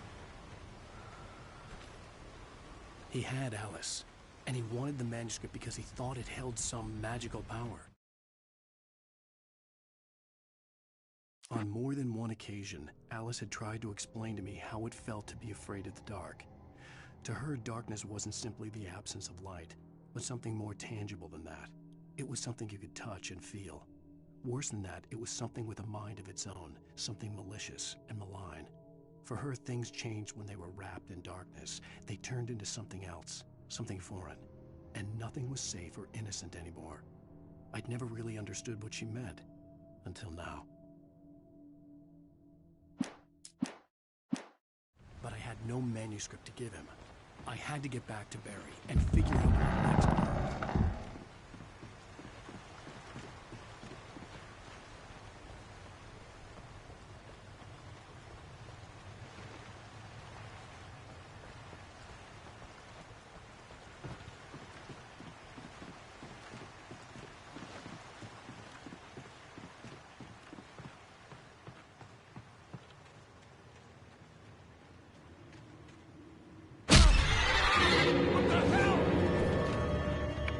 Rusty had warned me about these traps. It hurt like hell. I was stuck.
Sarah didn't care about the legal threats Wake's agent had made.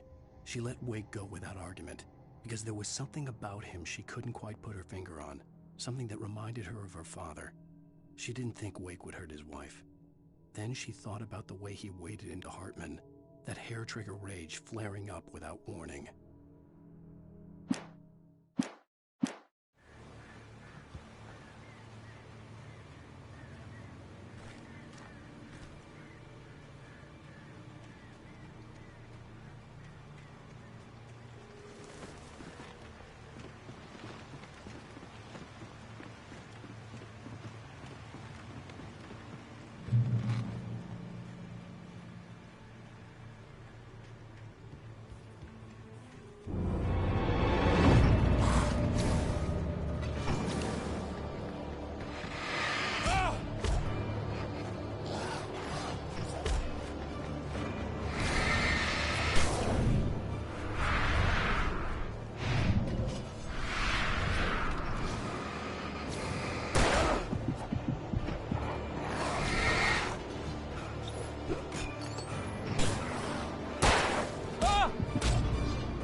The night had been one desperate situation after another.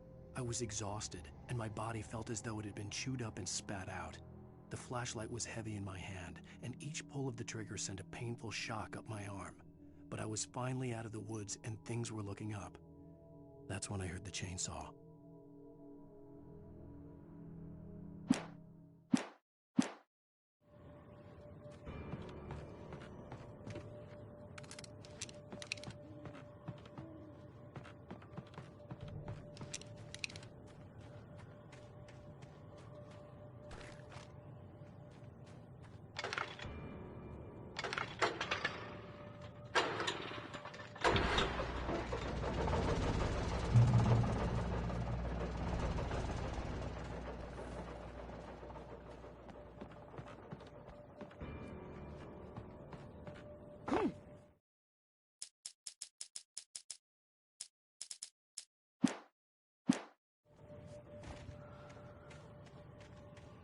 I had heard the plane fall.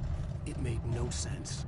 It was clear that it had just flown here, but it was very old and obviously hadn't flown in decades.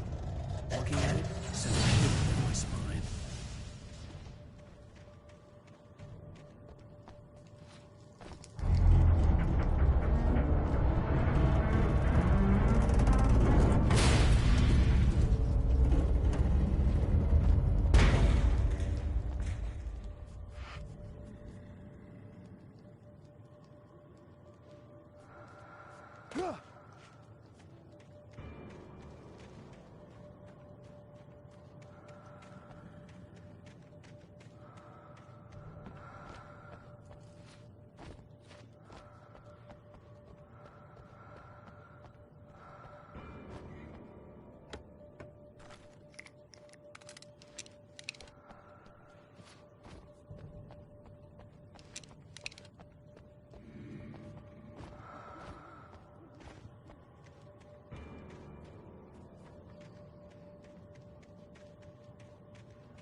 When Barry saw the darkness attack the visitor center, it made him a believer.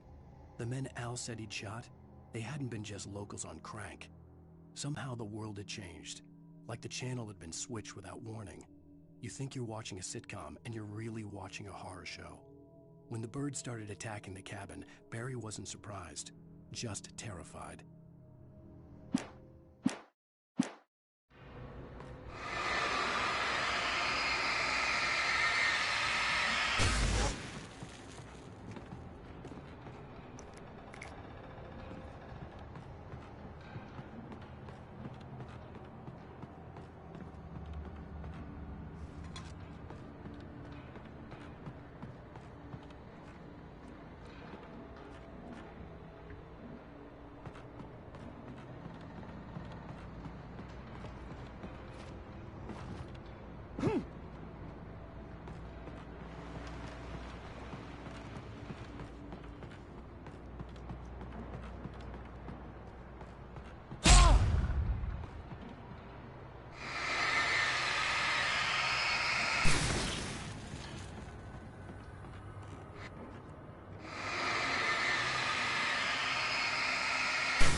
The logging site was a mess.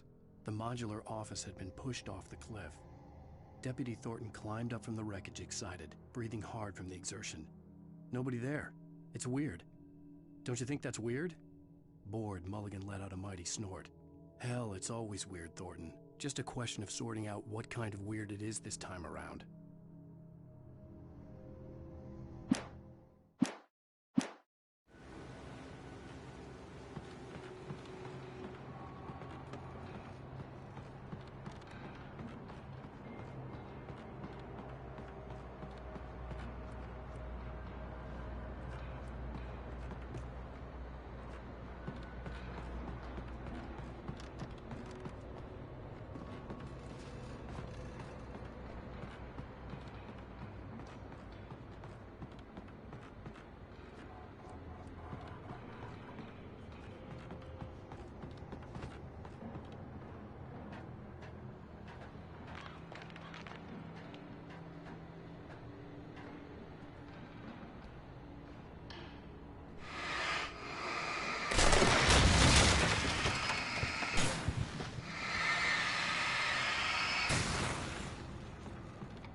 Beware of Widowmakers!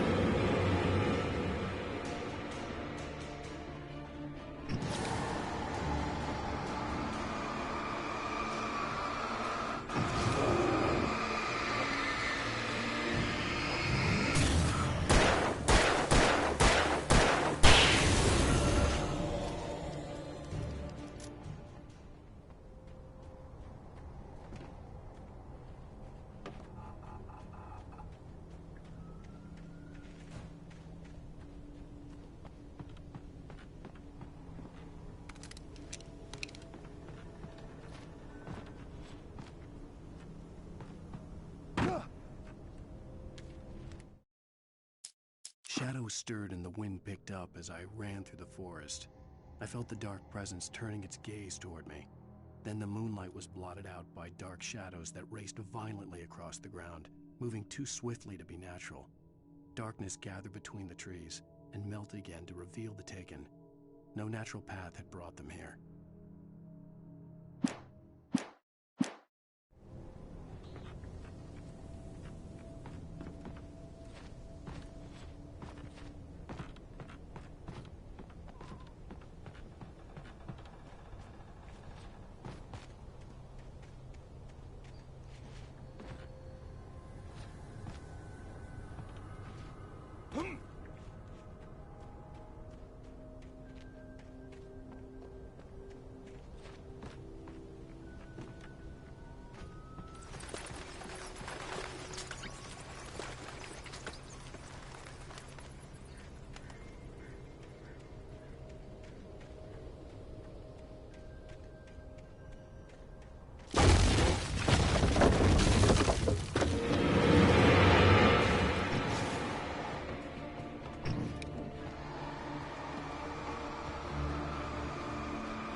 is a hazardous occupation.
Barry?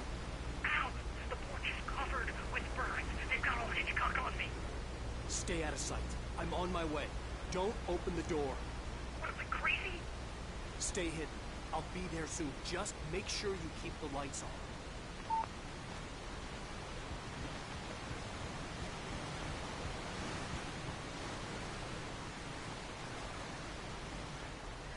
I still had to reach Barry at the cabin, but at least I was out of the woods.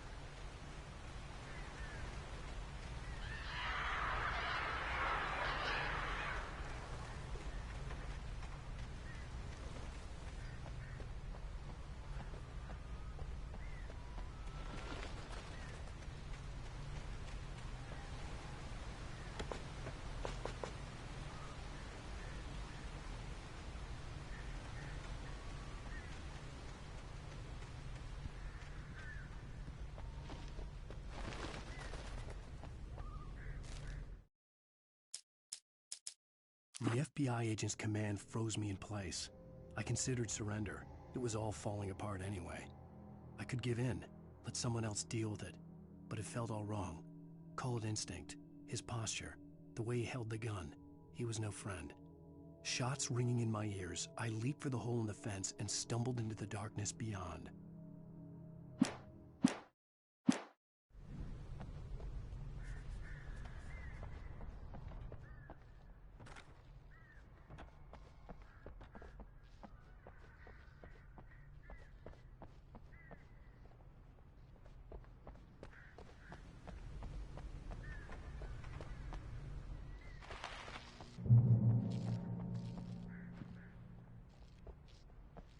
I had to find the key to the garage.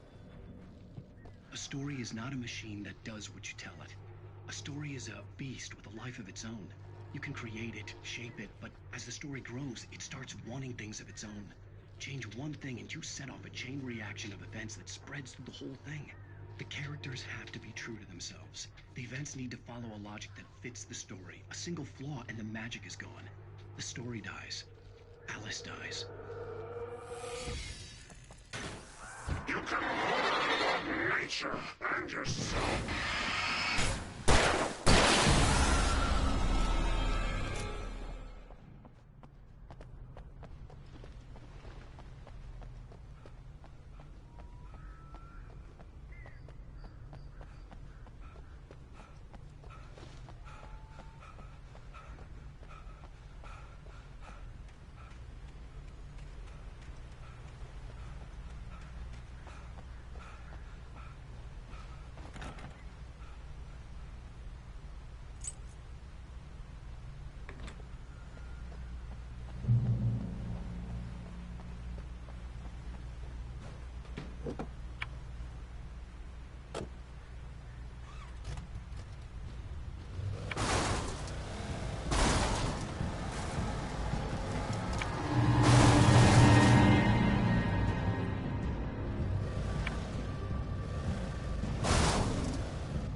There was no misunderstanding. Cauldron Lake was where Alice and I had stayed. But there was no cabin, and no island. I was missing a week. What had happened to me? What had happened to Alice? I had to get her back. I couldn't face life without her.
The flare gun was probably the best weapon I could imagine against the dark things I was facing.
was the kidnapper.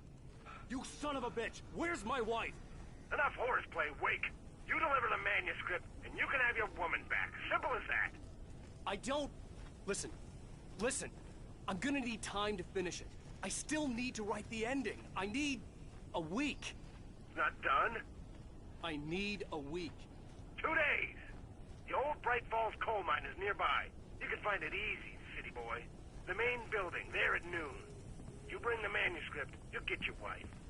Not, well, get me? Yes, I get you.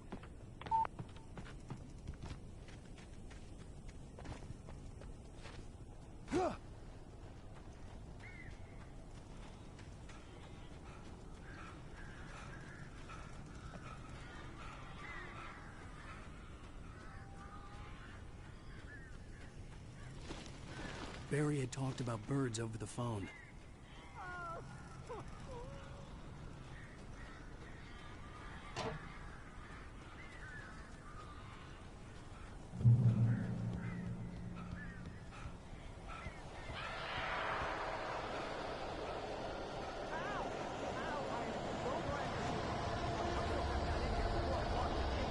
This isn't normal. These birds are weird.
sorry for thinking you were having a psychotic episode, man.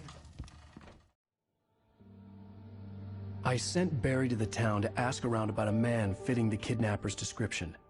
He'd go through the archives of the local paper. Perhaps he could learn something. Anything about the island and the cabin that had disappeared. The man wanted a manuscript.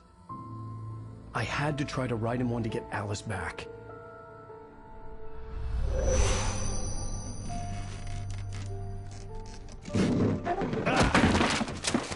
For me, the supernatural had always been nothing but a metaphor for the human psyche, a tool to use in writing fiction. Now, it was happening for real, and I couldn't put a single word on paper.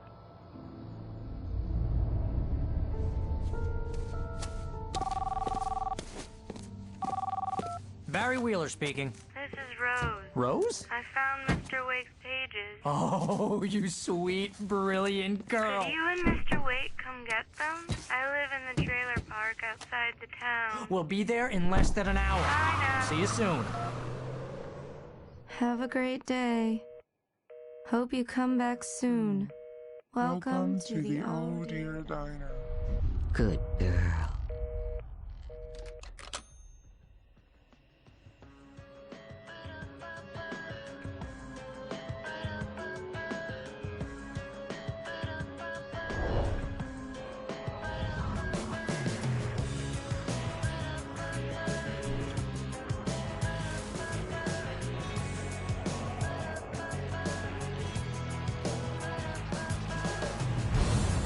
Come here. Pretty please, can you tell me where I am? You, won't you say something? I need to get my bearings. I'm lost, and the shadows keep on changing. And I'm haunted by the lives that I've loved and actions I have hated. I'm haunted by the lies that wove the web inside my haunted head.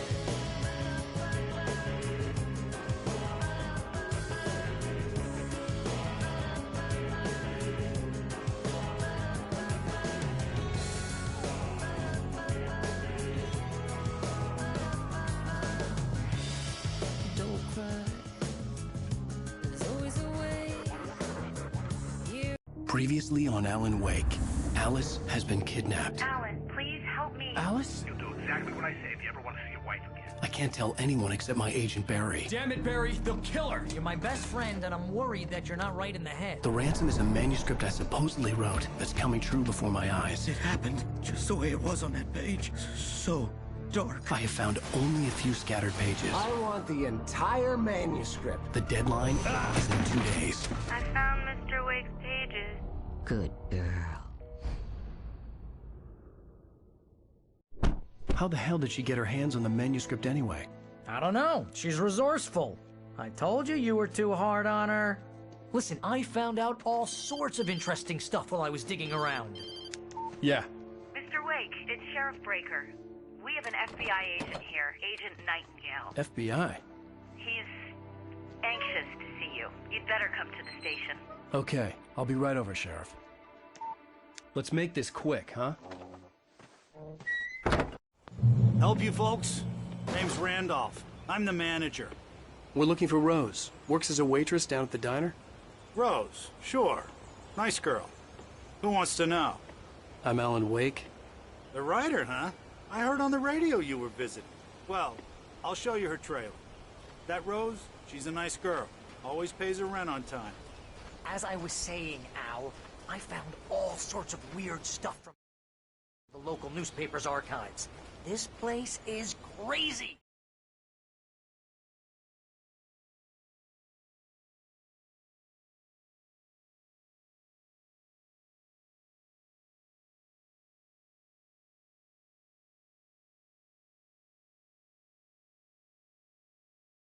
Disappearances, mysterious deaths. urban legends come true.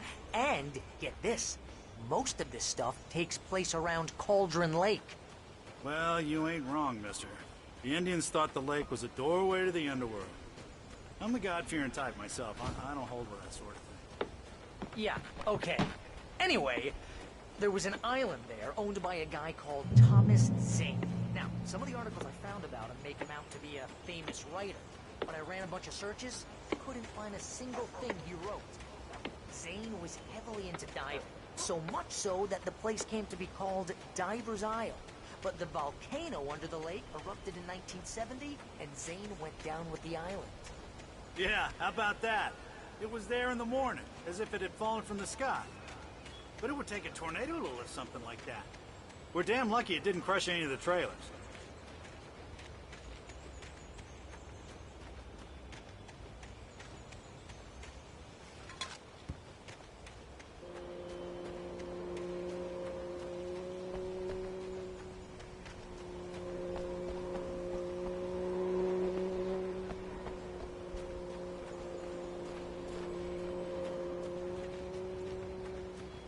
Come on, mister. I'll take you to Rose's trailer.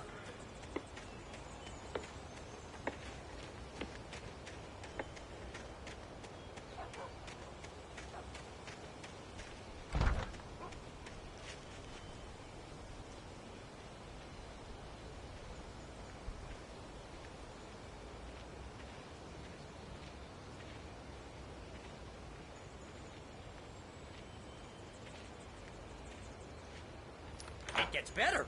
A local girl, Barbara Jagger, drowned in Cauldron Lake just a week earlier. They were lovers. Sure, Jagger's a local spook store. The Scratching Hag comes for you in the dark. Childish stuff like that. Anyway, Al, I'm just getting to the best part. All of the articles about this stuff were written by Cynthia Weaver. I asked around, and she's that crazy bag lady you met. What, the lamp lady? She can be a little loopy, but she's not homeless. Yeah, anyway, she knew both Jagger and Zane before they both died, and she had some kind of a breakdown.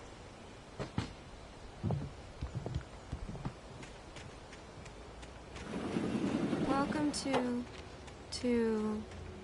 Oh dear, Mr. Wake. I'm so glad you're here.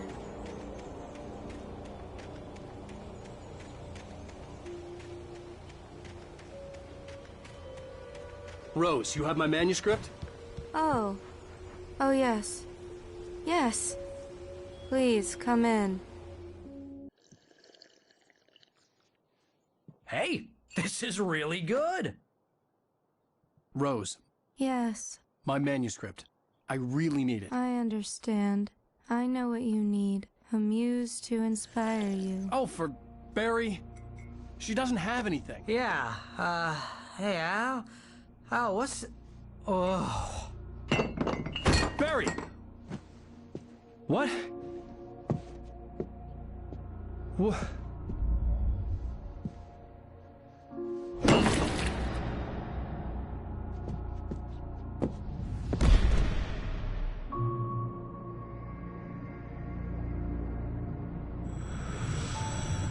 It's coming for you, hiding in my barber's skin. I'm too weak to stop it. You must turn the lights on. I promised I'd come visit you and your lovely wife. You must finish what you started. I insist. You must turn the lights on. Turn the light on. Back to work, boy.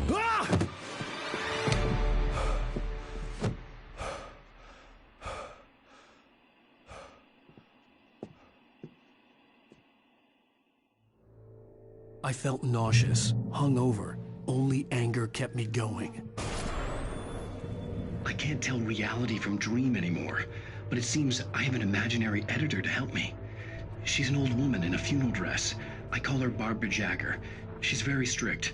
I'm writing faster and faster. My manuscript is being heavily revised. The edits are getting very aggressive, and each day there's less of me and more of her. I hate it, but I know she's right. She promises me I can save Alice this way. She knows more of this than I do. About the complex incantation I'm attempting. About this place. She's worked with another writer under similar circumstances, Thomas Zane. The genre of the story seems to be shifting. It's turning into a horror story. I'm getting close. I can feel it.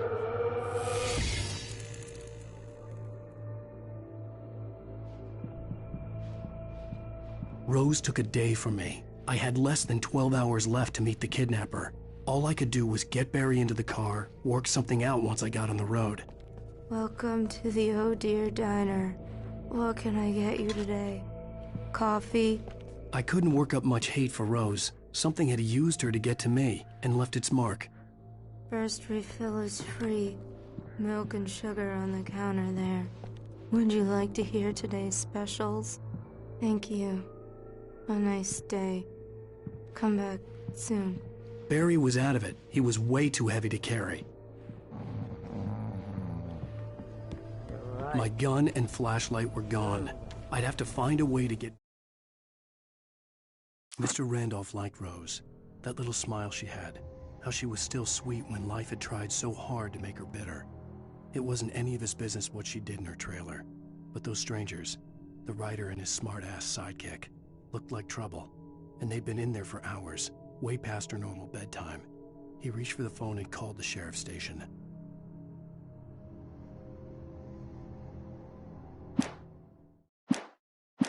Barry into the car as quickly as possible. There was no time to waste.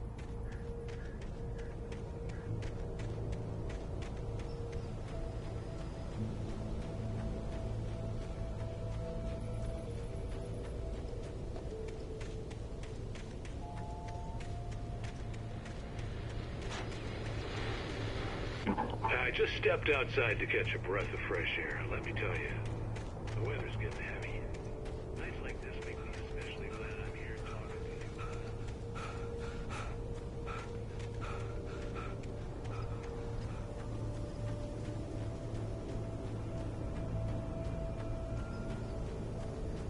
Oh, you're gonna get it now. God knows what you've done to that poor girl. This is Agent Nightingale, FBI! Get him up, Hemingway! You're under arrest! You move a muscle, I'll unload right in your goddamn face! Stay right where you are, Spillane!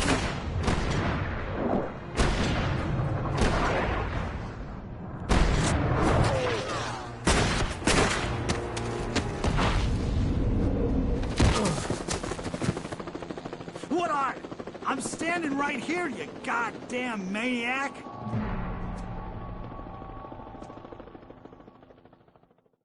I hated to leave Barry behind, but there was no way I'd miss my appointment with the kidnapper. Mr. Wake, come on! Take it easy!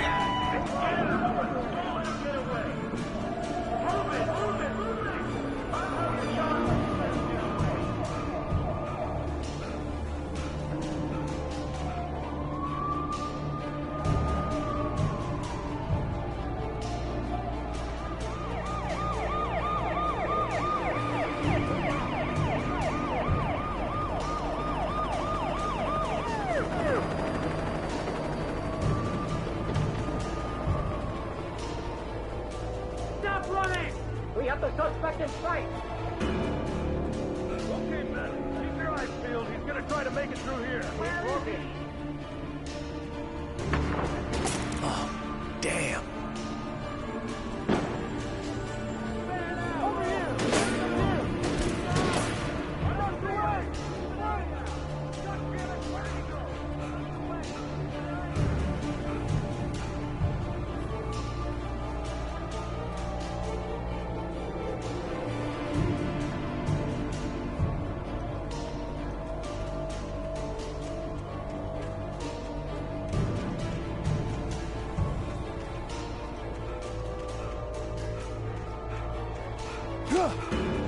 God! Come on, guys! We need to head him off! For decades, the darkness that wore Barbara Jagger's skin slept fitfully in the dark place that was its home and prison. It was hungry and in pain. It dreamed of its nights of glory when the poet's writing had called it from the depths and given it a brief, terrible taste of power and freedom. The rock stars had stirred it from the deep sleep the poet had sunk it back to in the end. When it sensed the rider on the ferry, it opened its eyes.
Rose didn't know how the strange old lady got in her trailer, and she looked wrong somehow.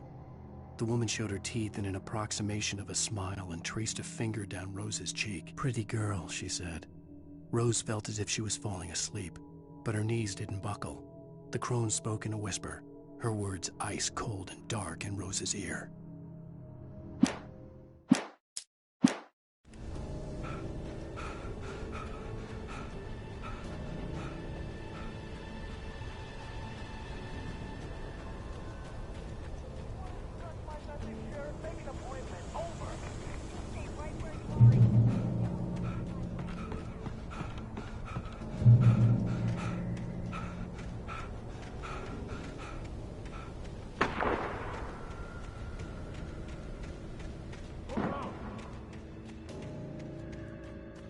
Search the area.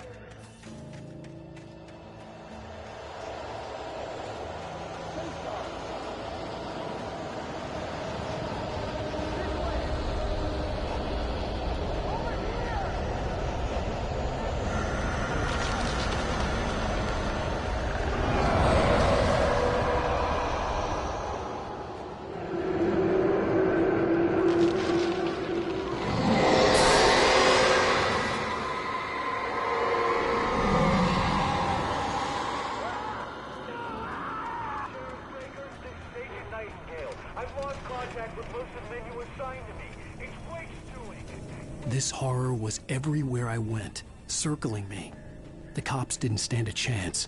They were after a writer, not a monster. You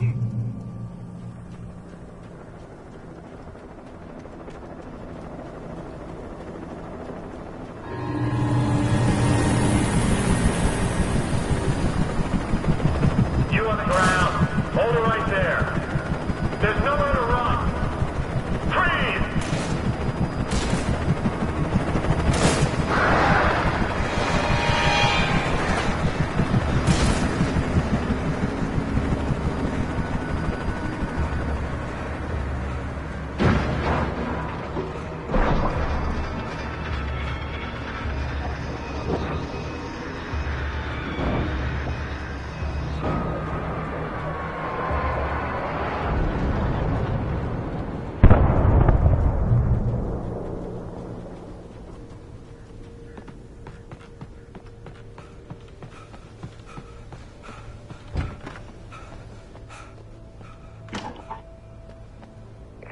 This is James. Mulligan, Thornton, come in. Over. Thornton here. Jake, we got both Wheeler and Rose. Put up a lighter, I think. I could see the lights of the radio station in the distance. James, Mulligan here. Over. Go ahead, Mulligan. Over. We got Wheeler and Rose here. Wheeler's drunk or hopped up on something. Speaking of which, that Fed had a pretty distinctive whiff of Rhoda's scotch about it. Over. I don't have anything on that, Deputy Mulligan. Over. Well, whatever. Anyway, Rose is just being plain weird here. You better get doctors to take a look at both. Over. Gotcha. You better get them here quickly. The Fed's gonna want to interview Wheeler. Over. Oh yeah, I bet it does. Looks like they have a lot in common. Mulligan out.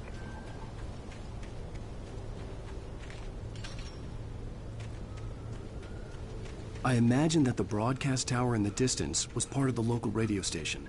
Maine seemed like a decent guy. Perhaps he could give me directions to the coal mine.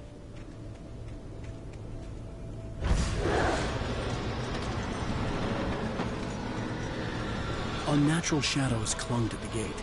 The darkness that was after me was trying to stop me. I wouldn't get through without a light.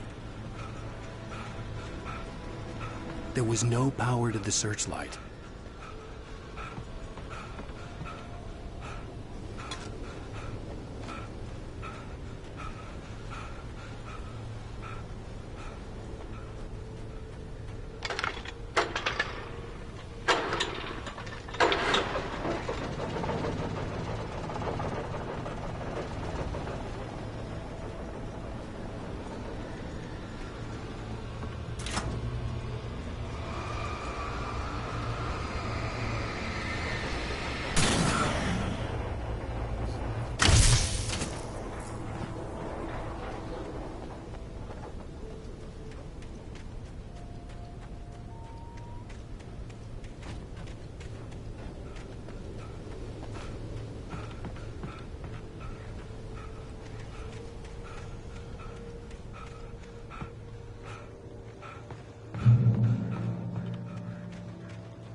It took me a moment to recognize the flashbang grenades.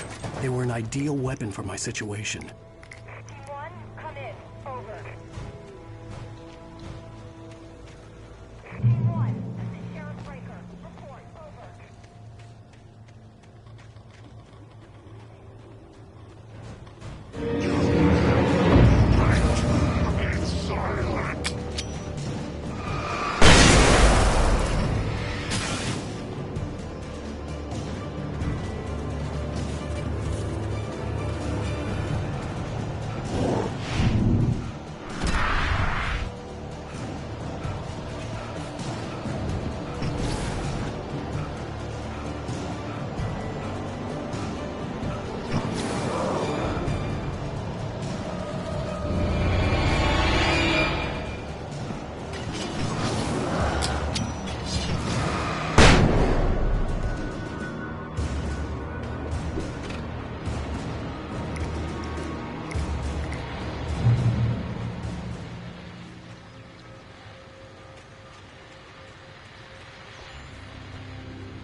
hoped Maine could lend me a car to get to the coal mine.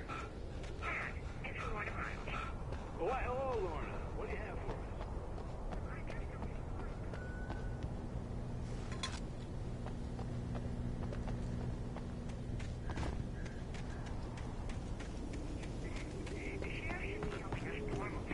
Instead of wasting resources on those people.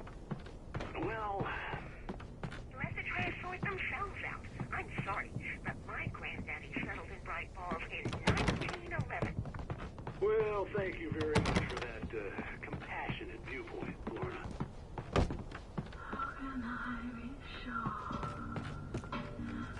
Oh, here's a little surprise. The famous writer Alan Wake just walked in. Folks, I'm going to see if I can talk him into an interview. Come on in, Mr. Wake. Oh, I'm so glad you could find the time to do this, Mr. Wake. Nowhere to run now, Dan Brown. You back away from me. Don't hurt her. Whoa, whoa, whoa. Everyone calm down. Put the gun down. We're all friends here, right? Cool your jets, Nightingale. We got him. Judas Priest! What the hell's the matter with you? There's a civilian in there.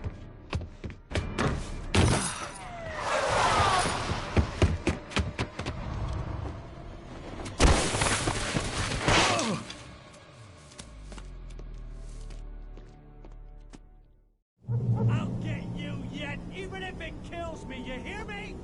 You hear me, H.P. Lovecraft? I had fallen off so many cliffs it was ridiculous.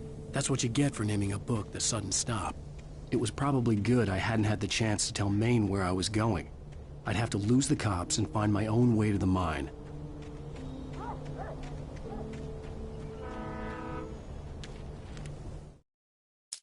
Nightingale stared through the broken studio window into the dark woods. He turned around, started to walk out, but Maine grabbed his arm. "Young man, you almost shot me. You don't shoot off rounds at people like that. What's the matter with you?" Nightingale shook his arm free, marched out.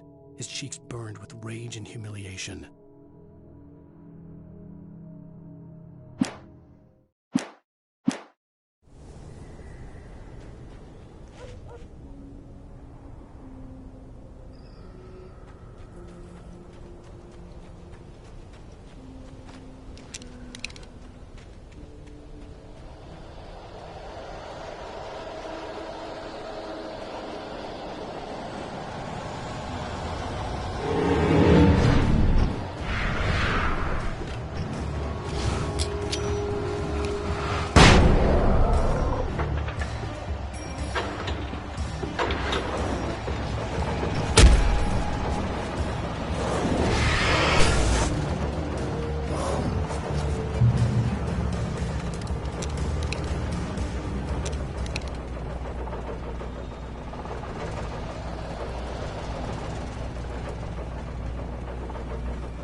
Danny had stepped out, but what stumbled back in was something else. Something alien. A monster. Walter tried to kill it, first with his fists, then a chair. It wouldn't die. Instead, it kept coming, unaffected by the beating it had taken. After Walter managed to kick it down the cellar stairs, fear took over. He ran, got behind the wheel, gunned the engine. The booze wouldn't make him forget, but he knew he had to try.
There was no sensible reason for the power company work lights to be here.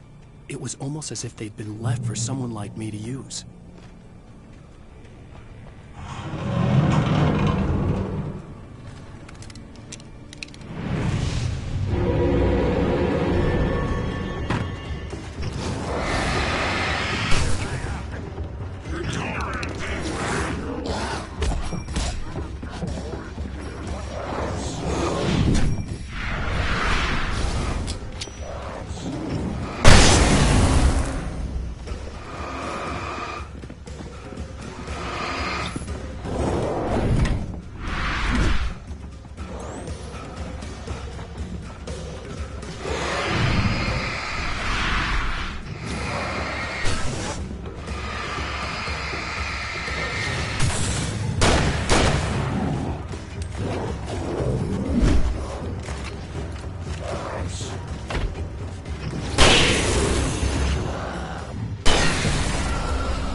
The bulldozer's engine roared to life. Mud and rocks flew as it fought for traction.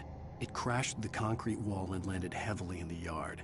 If it were an animal, it would have shaken its head after the impact, fixed its eyes on me, and charged. Of course, it had no head, nor eyes. Shadows crawled on its form, twisting it into a monster. Then, it came for me.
Sarah trusted her gut, and her gut said Agent Nightingale was an asshole. He felt wrong, and it wasn't just the smell of stale booze. It was in the way he flashed his badge, pulled rank, the look in his eyes when he wanted answers. Where was Alan Wake? What was this about an accident? Where was his wife? And most importantly, why did she let Wake go? He wouldn't answer her questions. Federal business was all he'd say.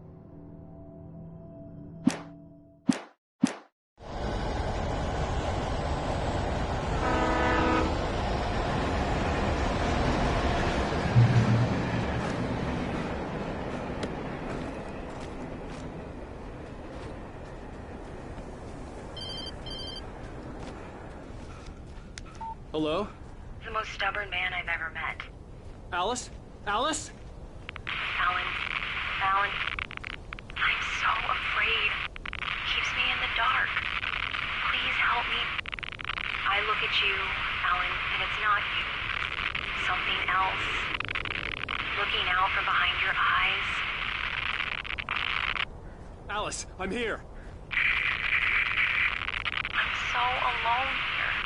It's all gonna go to hell. You need to be careful. Cooperate. The connection had been terrible, but that wasn't the only thing that hadn't been right with the call.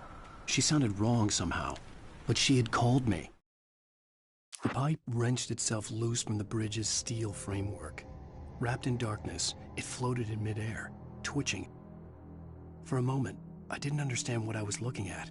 The heavy object lurched at me with impossible force. I threw myself out of the way, but just barely. When I turned my flashlight on it, it shook in a dark rage before it flew at me again.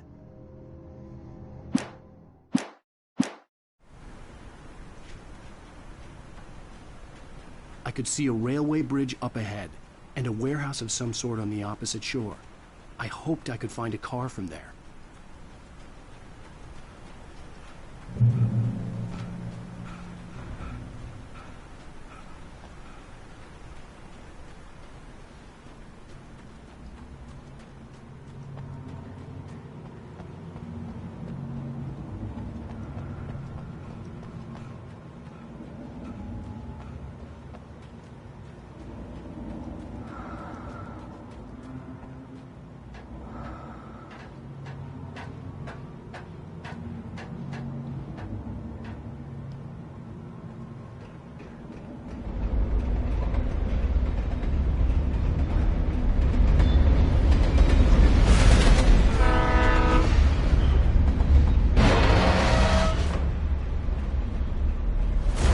That was pursuing me was growing stronger, and it was taking over every...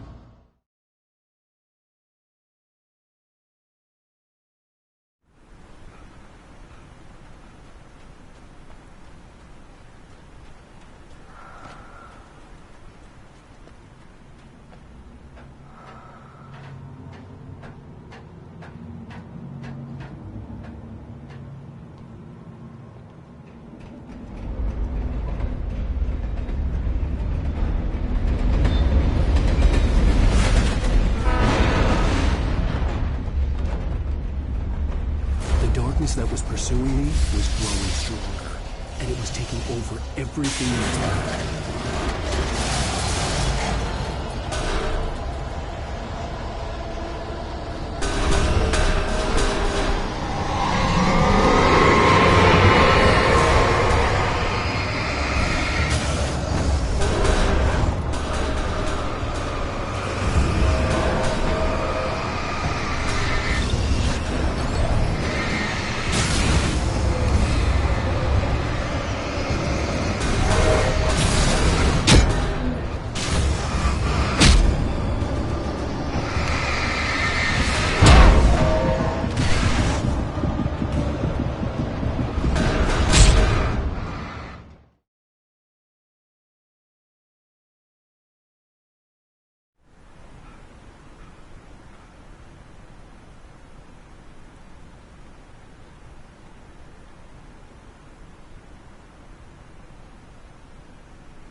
That was pursuing me was growing stronger, and it was taking over everything in its path.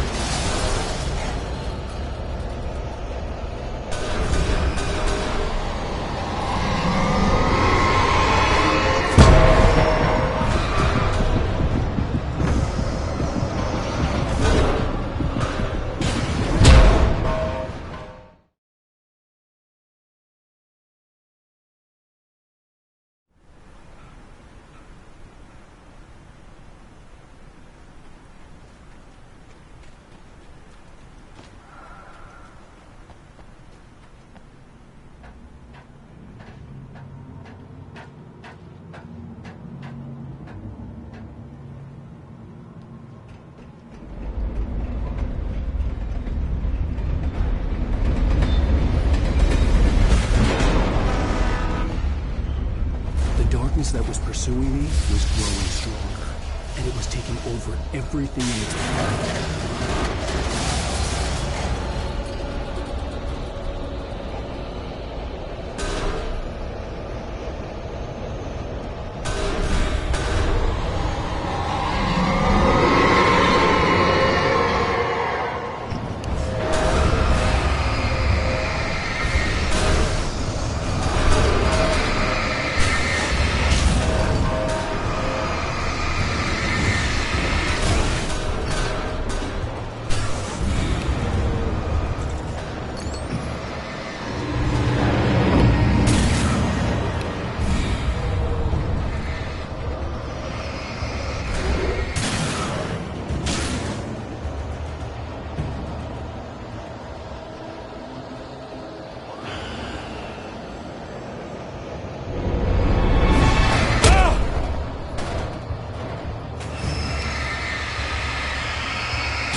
I slammed the door shut right in his smug face. He pleaded for me to open the door. True to form, the asshole actually thought I would obey. I had no sympathy left, no guilt either, not for him. I took a moment to savor the scream. I bet I had a smile on my face. It was all that I had time for. The dark presence was inside the lodge with me.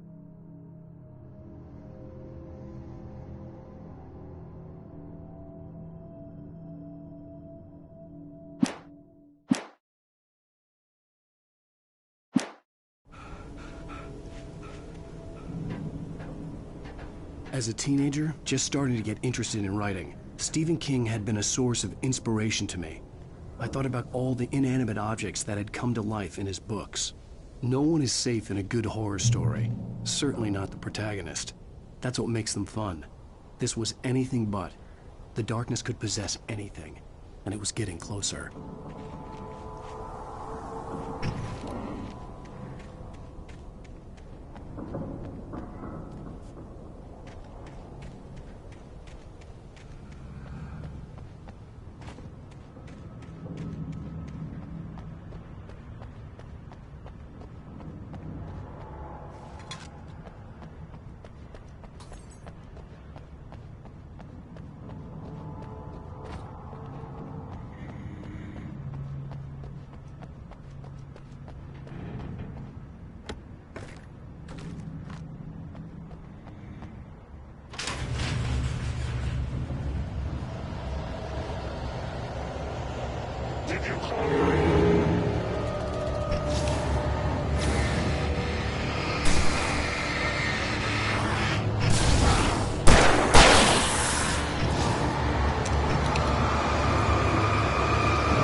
Story. Certainly not the protagonist. That's what makes them fun. This was anything but. The darkness could possess anything, and it was getting closer.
We take the facts of our existence for granted, unaware that they are merely a thin veneer of desperate self-delusion, covering the vast cosmos of madness and harm.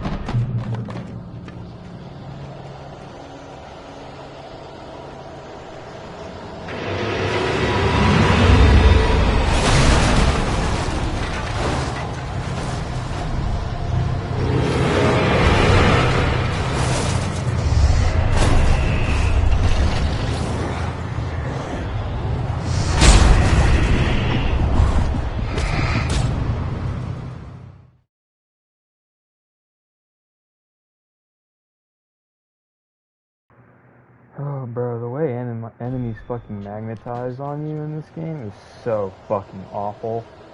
And you can't dodge to get out of it, you just have to fucking feel it.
I had never been this glad to see the sunrise. I had a couple of hours to get to the coal mine.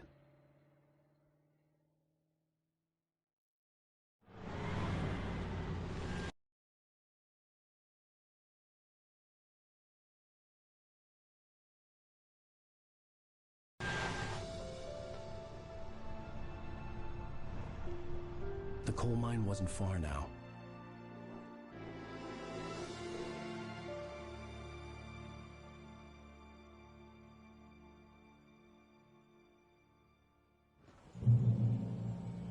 Today, I would meet the kidnapper, and he would give me Alice. I wouldn't give him any other choice. A drowning man will clutch at a straw.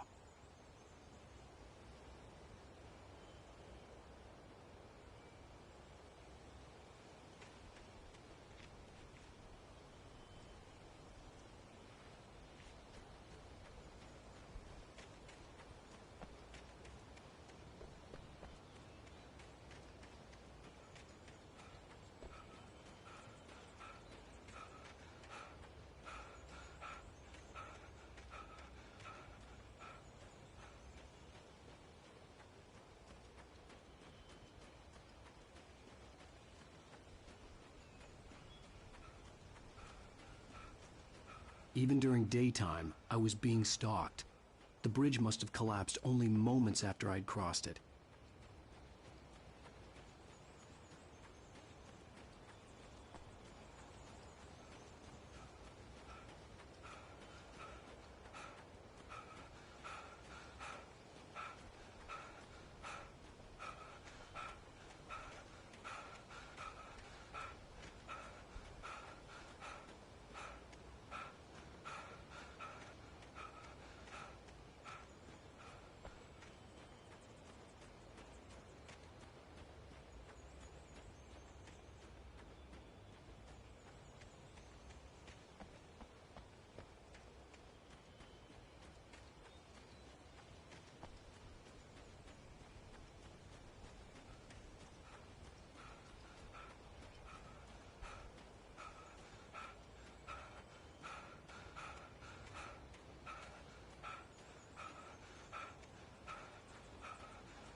This is Pat Maine, and you're listening to KBF FM. Folks, I want to apologize for kind of abandoning you to that looping you.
Welcome back to KBF FM. Hope you enjoyed that tune. Now, Doc, you were talking about life and finding that special someone, that soulmate. Well, you were talking about that. I was saying I don't buy it. Well, see, to me that's strange because I always pegged you as a hopeless romantic. You got me there.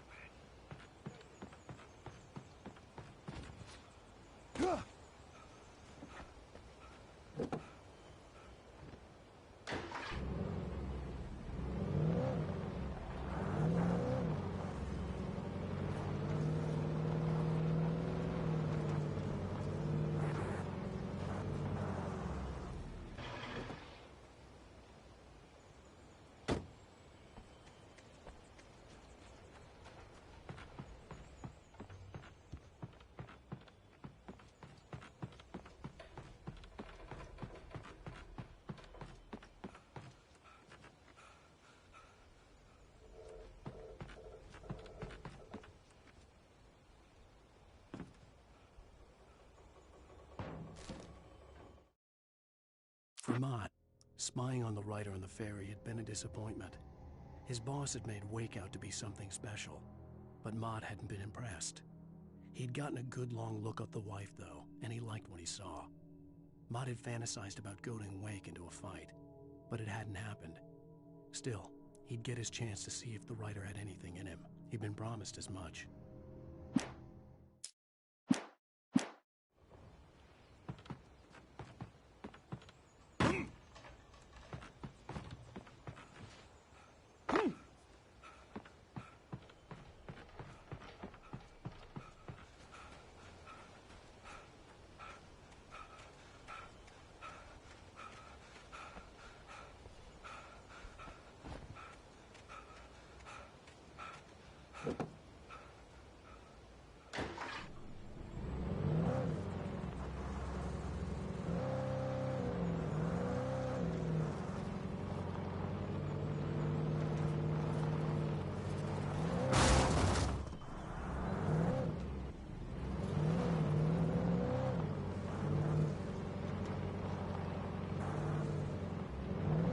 I was early. I was supposed to meet the kidnapper at noon in the main building. The coal mine was quiet. It was a museum now.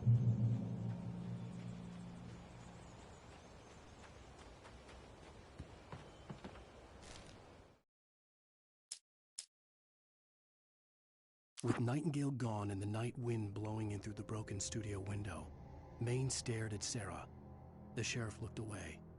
Maine's voice shook with barely controlled anger. That boy's doing more drinking than thinking. I hope you know what you're doing, Sarah. He's got a sickness in his eyes. You take my word for it. He wants Wake for a reason, and it's not for anything good.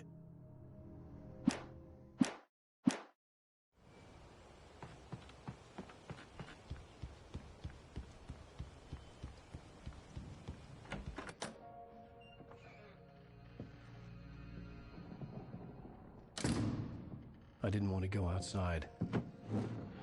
Cops had to be looking for me. The noon sun turned the place into a sauna. The day dragged on. Different scenarios ran through my mind. Ways of how I'd torture the kidnapper to get Alice back. Or the different horrible things he could have done to her. I imagined her dead. I had no way of knowing she was still alive. It was killing me. I was running on blind hope. It was all a waste of time. The bastard never showed up.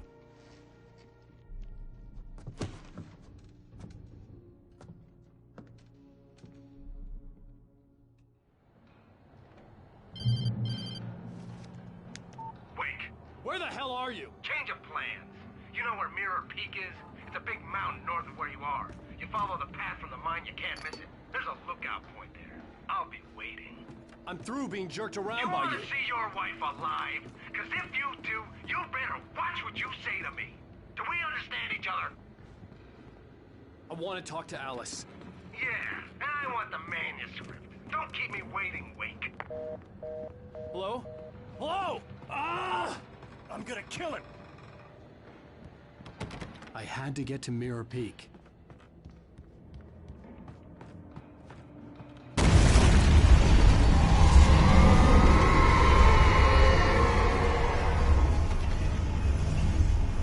It was close. Maybe closer than ever before.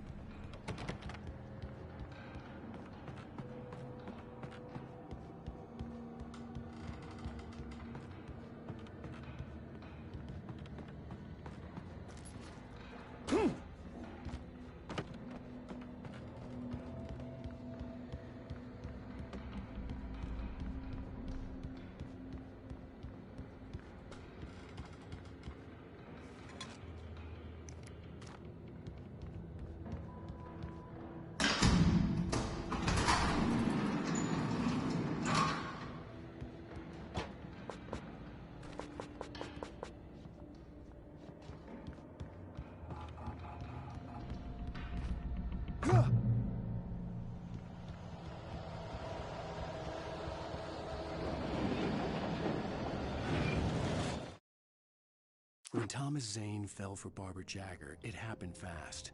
She was young, vibrant, and beautiful, full of life. He had never been a very happy man, and without any seeming effort, she had changed all that. Zane felt good for the first time in his life. Everything she did was another piece of a jigsaw puzzle he hadn't even known he'd been missing. And best of all, she made the words flow, strong and sharp. She was his muse.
The only way to reach the hillside ahead was to go through the building. I had to find a way to avoid electrocution.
There was no way the flashbang grenades were standard power company equipment.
I stared through the bars of the jail cell.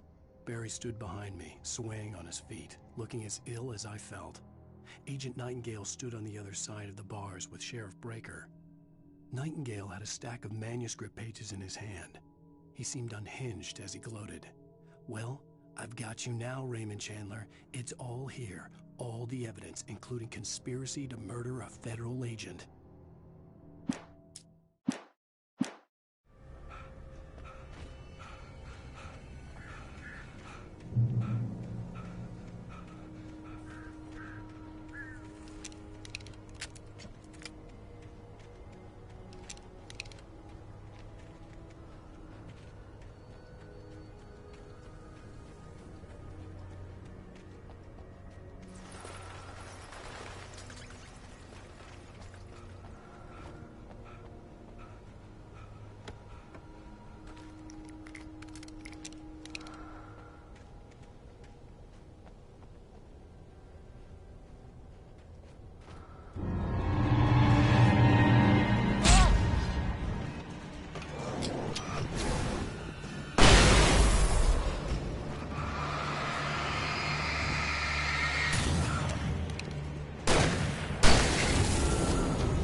I had no real plan.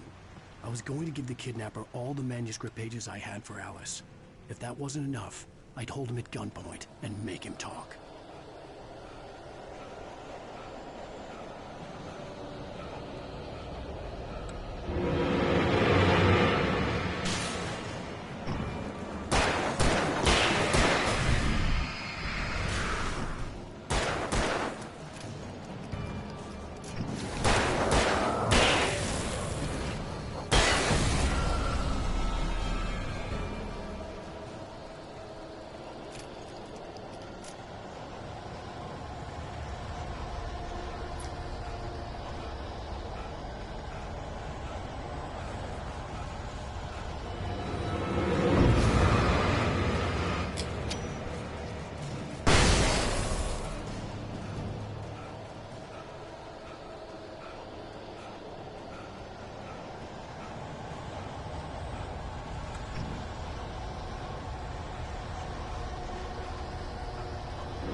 The dark presence was moving ahead of me in the same direction I was going. A cold feeling settled itself in the pit of my stomach.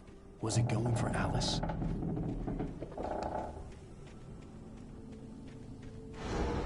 The graveyard shift may cause cancer.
place was dead, a ghost town.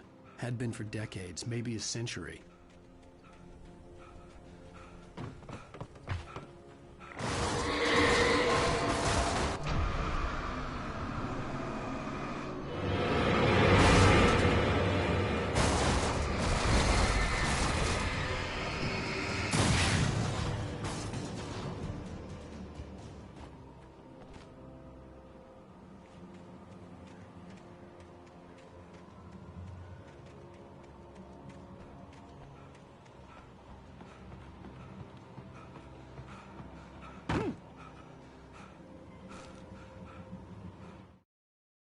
Things were never as simple in real life as in fiction. I had lost count of the times I had wished there'd be a clear reason for my writer's block. Something to fight, something to lash out on. There wasn't. I was filled with doubt. I was nothing like the hero in my books. Alex Casey had gone through his life with single-minded determination, never wavering from his goal. Even now, I was angry at myself, angry at Alice, angry at Barry. I was fumbling and I had no plan.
outside of writing is a struggle. I feel ill. I managed to make my way downstairs. There's a shoebox filled with books and papers by Thomas Zane. It's very hard to focus, but I managed to read some of it. He's a poet, and a good one. He writes of muses and creators summoning fabulous things from a magic lake, using his powers to shape the world of a realm of gods and dreams and demons, dark things that wait for a chance to slip through, wearing the flesh of men as disguise. Zane writes about himself, his girlfriend being taken over by a dark presence, about growing scared of the lake.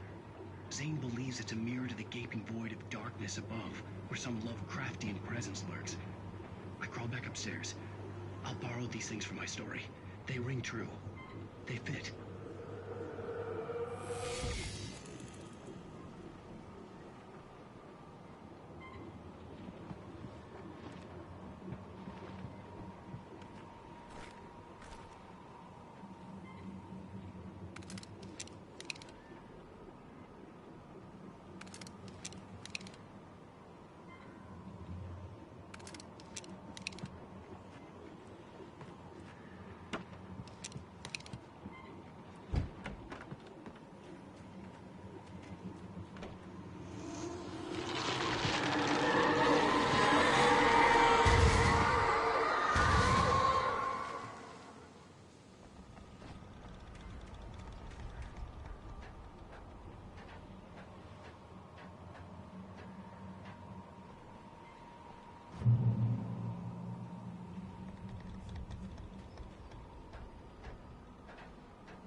The kidnapper had sent me a text. The message was full of spelling errors and insults. It was telling me to hurry up.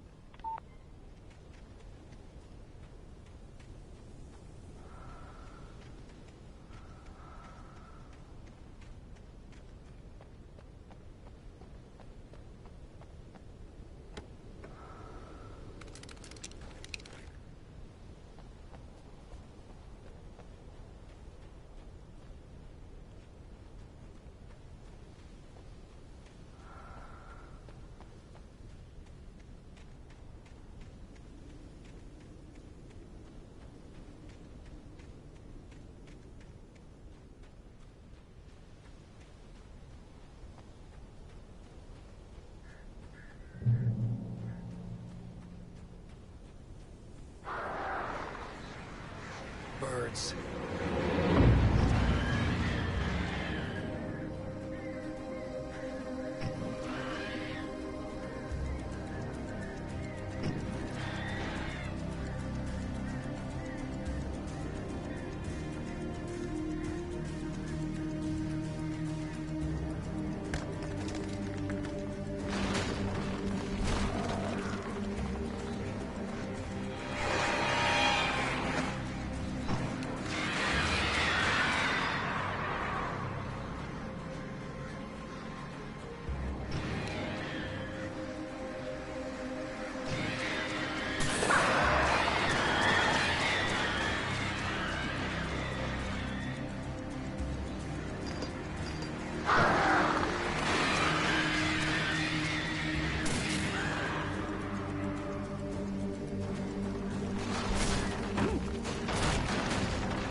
Without warning, the headache stabbed at my brain.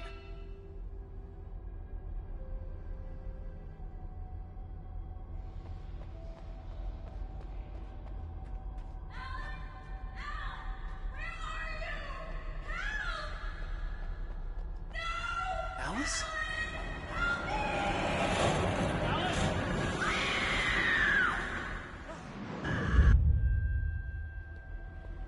I'm losing it. The hunters were big, thick-set men, confident and at home in the woods. They were feeling good, running on beer, ghost stories, and camaraderie late into the night. It did them no good, as they were taken by the dark presence, sucked deep into a darkness far worse than any ghost story they ever told or heard.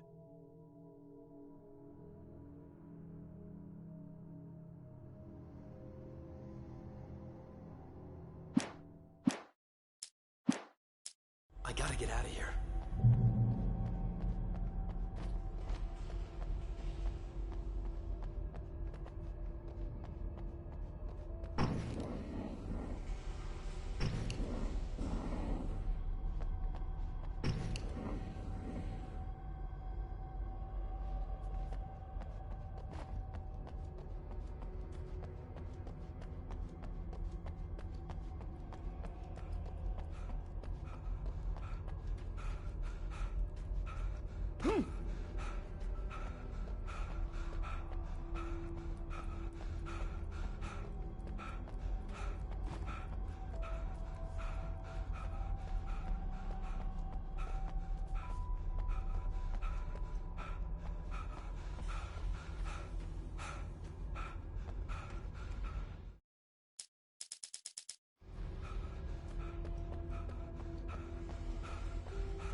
Even behind the closed doors and curtains of his grimy room at the Majestic, the local motel, Nightingale could feel the locals' eyes on him, the unrelenting pressure of their judgment.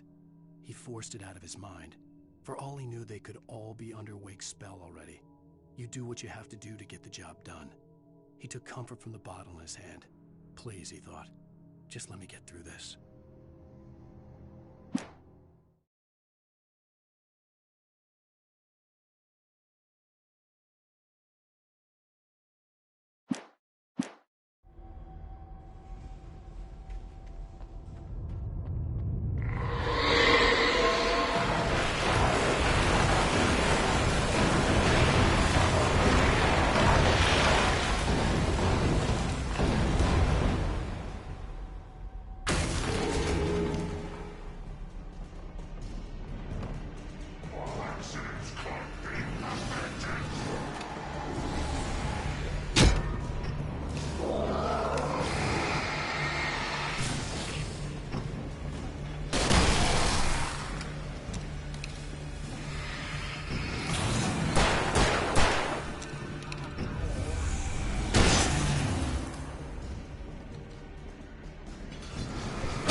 I'd have to make my way up this mine shaft in order to go on. Maybe the machinery could help me with that.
I wish that I was dead. I'd have to make my way up this mine shaft in order to go on. Maybe the machinery could help me with that. I wish I was fucking dead. I gotta do this all over again. You know what that makes me want to do? It makes me want to sit here and do nothing.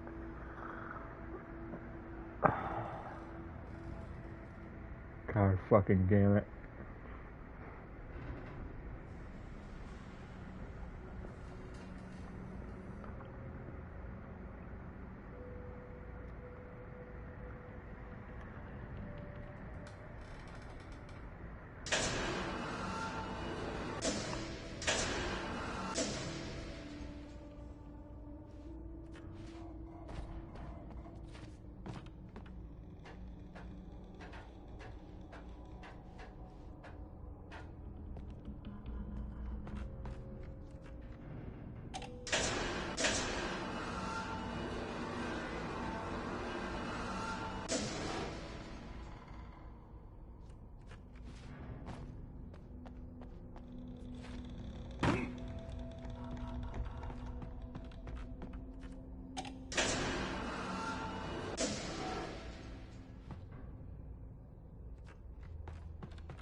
Lightning flashed behind the windows of Cauldron Lake Lodge.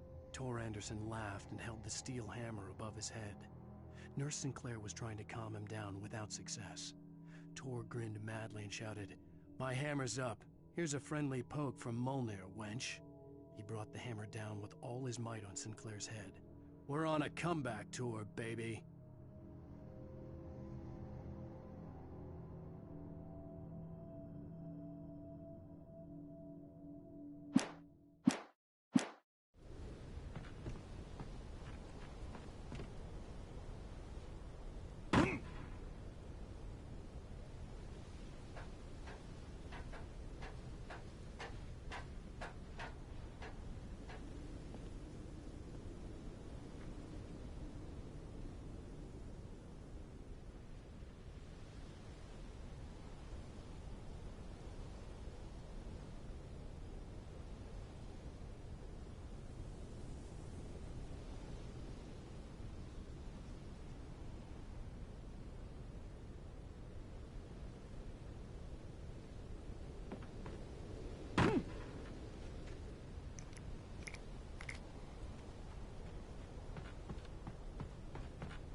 Oh, great. Another cable car. Just great.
Todd had checked all of Stucky's rental cabins.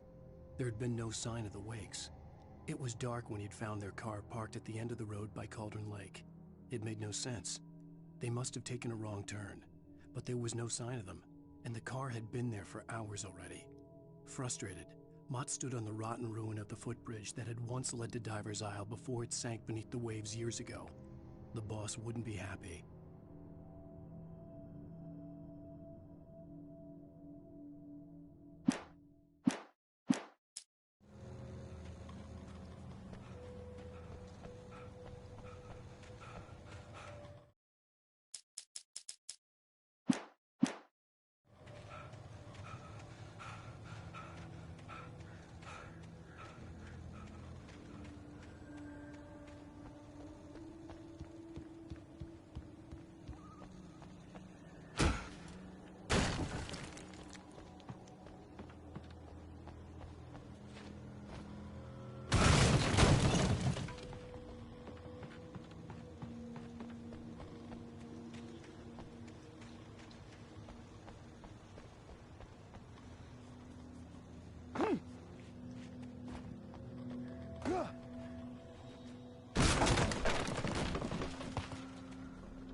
I could see Cauldron Lake. I thought I could make out the spot where the island and the cabin had been. There was a light near it. It had to be a boat.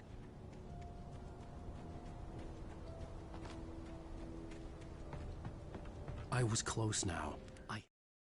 I tried to hold on to Alice, but her form melted away. I was losing control. Dr. Hartman stood in her place. I wanted to hit him, but my arms were jelly. He smiled. It was a reassuring smile, and I hated him for it. I had to give you a sedative. Don't fight it. You went through another rough period. Right now, it's very important that you stay calm. We don't want you to have another episode. You're a patient at my clinic. Have been for a while now. Had to get there fast. I dreaded what I would find. Wait! You? Wait!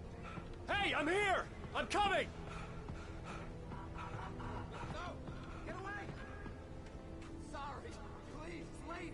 The boss didn't know who he was messing with. I didn't know. I swear I didn't know. We don't have a wife.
Who's that